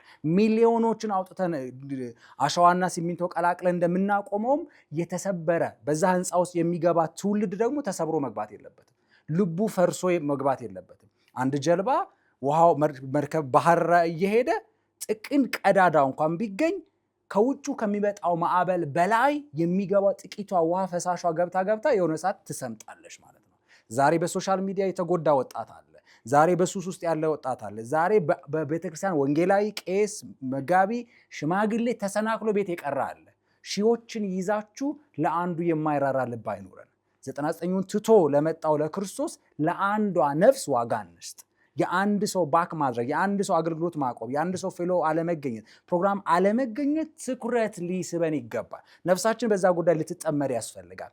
አካላት የት እንዳሉ ቤተክርስቲያን ሊገባት ያስፈልጋል። የካውንስሊንግ ሩም ኖሮ ቸርች ውስጥ ላይ አንድ ክፍል በስነ ስርዓት ኖሮ ኤቭሪ ፋሲሊቲ ተሟልቶ ካውንስል ሰው የሚደረግበት፣ ኦንላይን ሰዎች ካውንስል የሚደረጉበት፣ ትሬኒንግ የሚያገኙበት፣ ሜንተር የሚደረጉበት ኢንቫይሮንመንት ቢኖር ችግሩን ኢዚሊ እንፈታዋለን፣ ቶሎ ወደ መፍትሄውም እንመጣለን ማለት ነው። ያን ማድረግ አለብን። ሌላኛው በትሮማ ላይ በጣም መረዳት ያለብን ነገር ቅድም ስለ ትሮማ አነሳን። ከትሮማ በፊት ደግሞ ስለ ስትረስ፣ ስለ ዲፕሬሽን፣ ስለ ብዙ ነገር እንዳነሳ ነውም ከዚህ በፊት ትሮማ ላይ ደርሶ ኮምፕሊኬሽኑም አለ፣ አይነቶቹንም አንስተናል። ፒቲኤስዲ ላይ ደግሞ መጣን። ትሮማ ሰው በስነ ስርዓቱ ከዳነ ወዴት እንደሚሄድ ታውቃላችሁ? ፖስት ትሮማ ግሮዝ ፒቲጂ ላይ ይመጣል ማለት ነው። ከትሮማ በኋላ የዳነ ሰውዬ ሙሉ መሆን ይችላል፣ ደና መሆን ይችላል፣ እንደገና መቆም ይችላል፣ እንደገና የፈረሰውን ትዳር መገንባት ይችላል፣ እንደገና ያቆመውን መንፈሳዊነቱን መቀጠል ይችላል፣ እንደገና አለመግባባቱን ለሚፈጥር ሰው ወደ መግባባት ማምጣት ይችላል፣ ግሮዝ ላይ መገኘት ይችላል፣ ዋጋ ወዳለበት ማንነት ይቀየራል። ጃፓኖች አንድ ፍልስፍና አላቸው። እሱም ኪንሱጊ ይባላል። የኪንሱጊ ፍልስፍና ጃፓኖች ላይ ሸክላ ወይ ቤት ላይ ያለ አንድ ዕቃ ሲሰበር አውጥቶ አይጥሉትም። ምንድነው የሚያደርጉት? የተሰበረውን ነገር ያነሱትና ይገጣጥማሉ። በትናንሽ ማጣበቂያ ዕቃዎች እያጣበቁ የሚያጣብቁት ከዛስ ምን ያደርጋል? በወርቅ ወይ በብር ያጣብቁታል ማለት ነው። ይሄ ሸክላ ይሄ ብርጭቆ ቢሰበር በሆነ ነገር ብቻ አይደለም፣ በማስቲሽ ብቻ አይደለም፣ በወርቅ ያጣብቁትና ዋጋው የትኛው ውድ ይመስላችኋል? ከመሰበሩ በፊት ነው? ከተሰበረ በኋላ ዋጋ ውድ ይመስላችኋል? ከተሰበረ በኋላ። ምክንያቱ ምንድን ነው? በወርቅ ነው የተለበጠው። ጌታ መንፈስ ቅዱስ እንደዚህ ነው። ጌታ እግዚአብሔር እንደዚህ ነው። የተሰበረ ልብ አላችሁ፣ የወደቃችሁበት የተሳሳታችሁበት የህይወት ክፍል አላችሁ፣ በመንፈሱ መጠገን አለ። የስነ ልቦና ጉዳትን መታከም ማለት ልክ ሸክላ ዋጋውን ከፍ እንዳደረገ በወርቅ ተለብጦ ከፍ እንዳለ ትንቢተ ኢሳይያስ ምዕራፍ 61 ላይ ሲናገር ወንጌል ልመሰክር መጣው ካለ በኋላ ኢየሱስ ክርስቶስ ምንድን ነው? ለድሆች ወንጌል ልመሰክር ዘንድ ካለ ልባቸው ለተሰበረ እጠግን ዘንድ በአመድ ፈንታ ካለ በኋላ አክሊልን ነው የሚለው። በለቅሶ ፈንታ ደስታን የደስታን ዘይት ነው የሚለው። ከዛ ቀጥሎ ከብዙ ዘመናት በፊት የፈረሱ ከተሞች ይሰራሉ ይላል። ከብዙ ዘመናት ትሮማታይዝድ ሆናችኋል። ቻይልድሁድ ትሮማ አለባችሁ። ዛሬ 20 እና 30 ዓመት ሆናችኋል። 50 60 ዓመት ሆኗችኋል። አዎ መንፈሱ እንደገና መጠገን ይችላል። ክርስቶስ ላይ ያረፈው ያ መንፈስ እንደገና መጠገንና ልክ ሸክላዋ በወርቅ ተለብጣ ዋጋዋ ከፍ እንዳለ ጸጋው ከአመድ አውጥቶ ያቆመናል። አመድ የውርደት ምልክት ነው። በስነልቦና ጉዳታችሁ፣ በደረሰባችሁ ሐዘን፣ በፍቃዳችሁ ያለ ፍቃዳችሁም ያ ሁሉ ተጽዕኖ ደርሶባችሁ አዝናችሁ ሊሆን ይችላል። ስትጠገኑ በክርስቶስ እውነት ወደዚህ እውነት ስትመጡ መቆም፣ ፍሬያማ መሆን፣ ማገልገልና መጽናት ደግሞ ይቻላል። እግዚአብሔር ከስነልቦና ጉዳት በኋላ እድገትን፣ ውጤታማነትን፣ እድልን ሰጥቶናል። ወደዚህ ሕክምና እንምጣ፣ ወደዚህ ፈውስ እንምጣ፣ በየቤቱ አንያዝ፣ ወደ ሳይካትሪስት፣ ወደ ሳይኮሎጂስት እንምጣ። ቤተክርስቲያን ውስጥ ያሉ አገልጋዮች ደግሞ ማትችሉ አይነት ጉዳይ ከሆነ ወደ ሳይካትሪስት ውሰዱ፣ ወደ ሳይኮሎጂስት ውሰዱ። ሁሉን ነገር አትሹ። እዛ ጋር ስሜት በማዳፈን ጊዜ ባንወስዱ ጥሩ ነው። ወደ ፈውስ ቤተክርስቲያን እንድትመጣ ወጣት በሶሻል ሚዲያ አዲክሽን ላይ አለ። በዚህ ሰዓት ላይ ሪሰርች በተደረገው አክቲቭ ቻት ጂፒቲ ከሚጠቀሙ ሰዎች 700 ሚሊየን በአንድ ሳምንት ውስጥ ላይ ሱሳይድ ታውት ራስን የማጥፋት ሐሳብን ቻት ጂፒቲ ላይ ጽፈዋል። 700 ሚሊየን ነው የዓለም 1/7 ህዝብ ራሱን ለማጥፋት በዚህም ያልክ ቻት ጂፒቲ እያማከረ ነው። ቻት ጂፒቲ ደግሞ እንደ ሰው ሊያዝን ሊራራ አይችልም። እንደ ሰው መንፈስ የለውም። ስለዚህ ሰው ቻት ጂፒቲ እንዳያማክር፣ ኤአይ እንዳያማክር፣ ሌላ ምክር ላይ ከመሄዱ በፊት ሰው ሆነን እንገኝ፣ መፍትሄ ሆነን እንገኝ፣ እረፍት ሆነን እንገኝ። ያኔ የተሰበረችውን ቤተክርስቲያን ጠግነን ነህምያ የፈረሰውን ቅጥር ቀጥሮ ሲጨርስ እዝራ ቃሉን አንስቶ እንደሰበከ ቃሉን አንብቡ ሲሰብክ ብዙዎች እንደተማረኩ በዚህ ቃሉን ለመስማት እንደቆሙ ቤተክርስቲያንም ለተሰበሩ ልቦች ትኩረት ከሰጠች፣ መሪዎችም ለተሰበሩ ልቦችና ባክ ላደረጉ ሱሱ ስለገቡ በብዙ አዲክሽን ውስጥ ለተገኙ ዋጋ ከሰጠች እንደገና መቆም ከስነ ልቦና ጉዳት ወጥቶ ራስን በእድገት ራስን በተሻለ ማንነት መገንባት ይቻላል። ለዚህ እውነት ዘውትር እንስራ፣ ዘውትር እንጸልይ፣ ዘውትር ራሶቻችንን በዚህ እውነት እናብቃ። ይሄ ትልቅ ተስፋ ነው። በጣም ቴንክ ዩ ዳንዬ። ያን ሁሉ መጥፎ ነገሮች ማለት ያው የምናልፍባቸው ነገሮች እንዳሉ ሆነው ግን there is hope ማለት ነው። እግዚአብሔር አለ፣ መውጣት አለ፣ መሻገር አለ። ክርስትና እኮ ውበቱ ይሄ ነው። ያ አይ ነው በጣም ጀስት እንደገና አምላክ ስለሆነ ያለን በጣም እናመሰግናለን ዳንዬ። ውድ ጊዜን ሰጥተህ እዚህ መጥተህ ሰፋ ያለ ቆይታ ነው ያደረግነው። እግዚአብሔር ሲፈቅድ ደግሞ በሌሎች ጉዳዮች ላይ እንዲሁም እንደምንገናኝ ተስፋ እናደርጋለን። የተወደዳችሁ የማይፌሎ ቤተሰቦች እነዚህን ሁለት ሳምንታትን ከወንድማችን ዳኒ ጋር ጥሩ ቆይታ አሳለፍን። ስለ ትራውማ እንዲሁም ደግሞ ተያያዥ ስለሆኑ ጉዳዮች እንዲሁም ደግሞ እንዴት ሂል ማድረግ እንችላለን፣ እንዴት ሪከቨር ራሳችን ድነን ደግሞ ለሌሎች ለታመሙት እንዴት የመፍትሄ አካል መሆን እንችላለን የሚሉ ጉዳዮችን አንስተናል። እንደተጠቀማችሁበት ተስፋ እናደርጋለን። እግዚአብሔር ከፈቀደ እንግዲህ ቀጣይ ደግሞ ከስነ ልቦና ጋር ከአእምሮ ጤና ጋር ቅድም እንዳልነው ነው አብዛኛው ቻት ጂፒቲን የሚጠይቀው ወጣቱ ነው በእኛ ክልል ውስጥ ያለ ነው እና እነዚህ ጉዳዮች ላይ የተለያዩ እንግዶችን እያመጣን ሰፊ ፕሮግራም እንደምንሰራ እንግዲህ እናስባለን። ጌታ ቢረዳን እሱን ለማድረግ እንሞክራለን። ሳምንት በሌላ እንግዳ በሌላ ርዕስ ወደ እናንተ የምንመጣ ነው የሚሆነው። እስከ ሳምንት እግዚአብሔር አምላክ የሚጣፍጥና ማትጸጸቱበትን ሳምንት ይስጣችሁ። ሰላም ሁኑልን።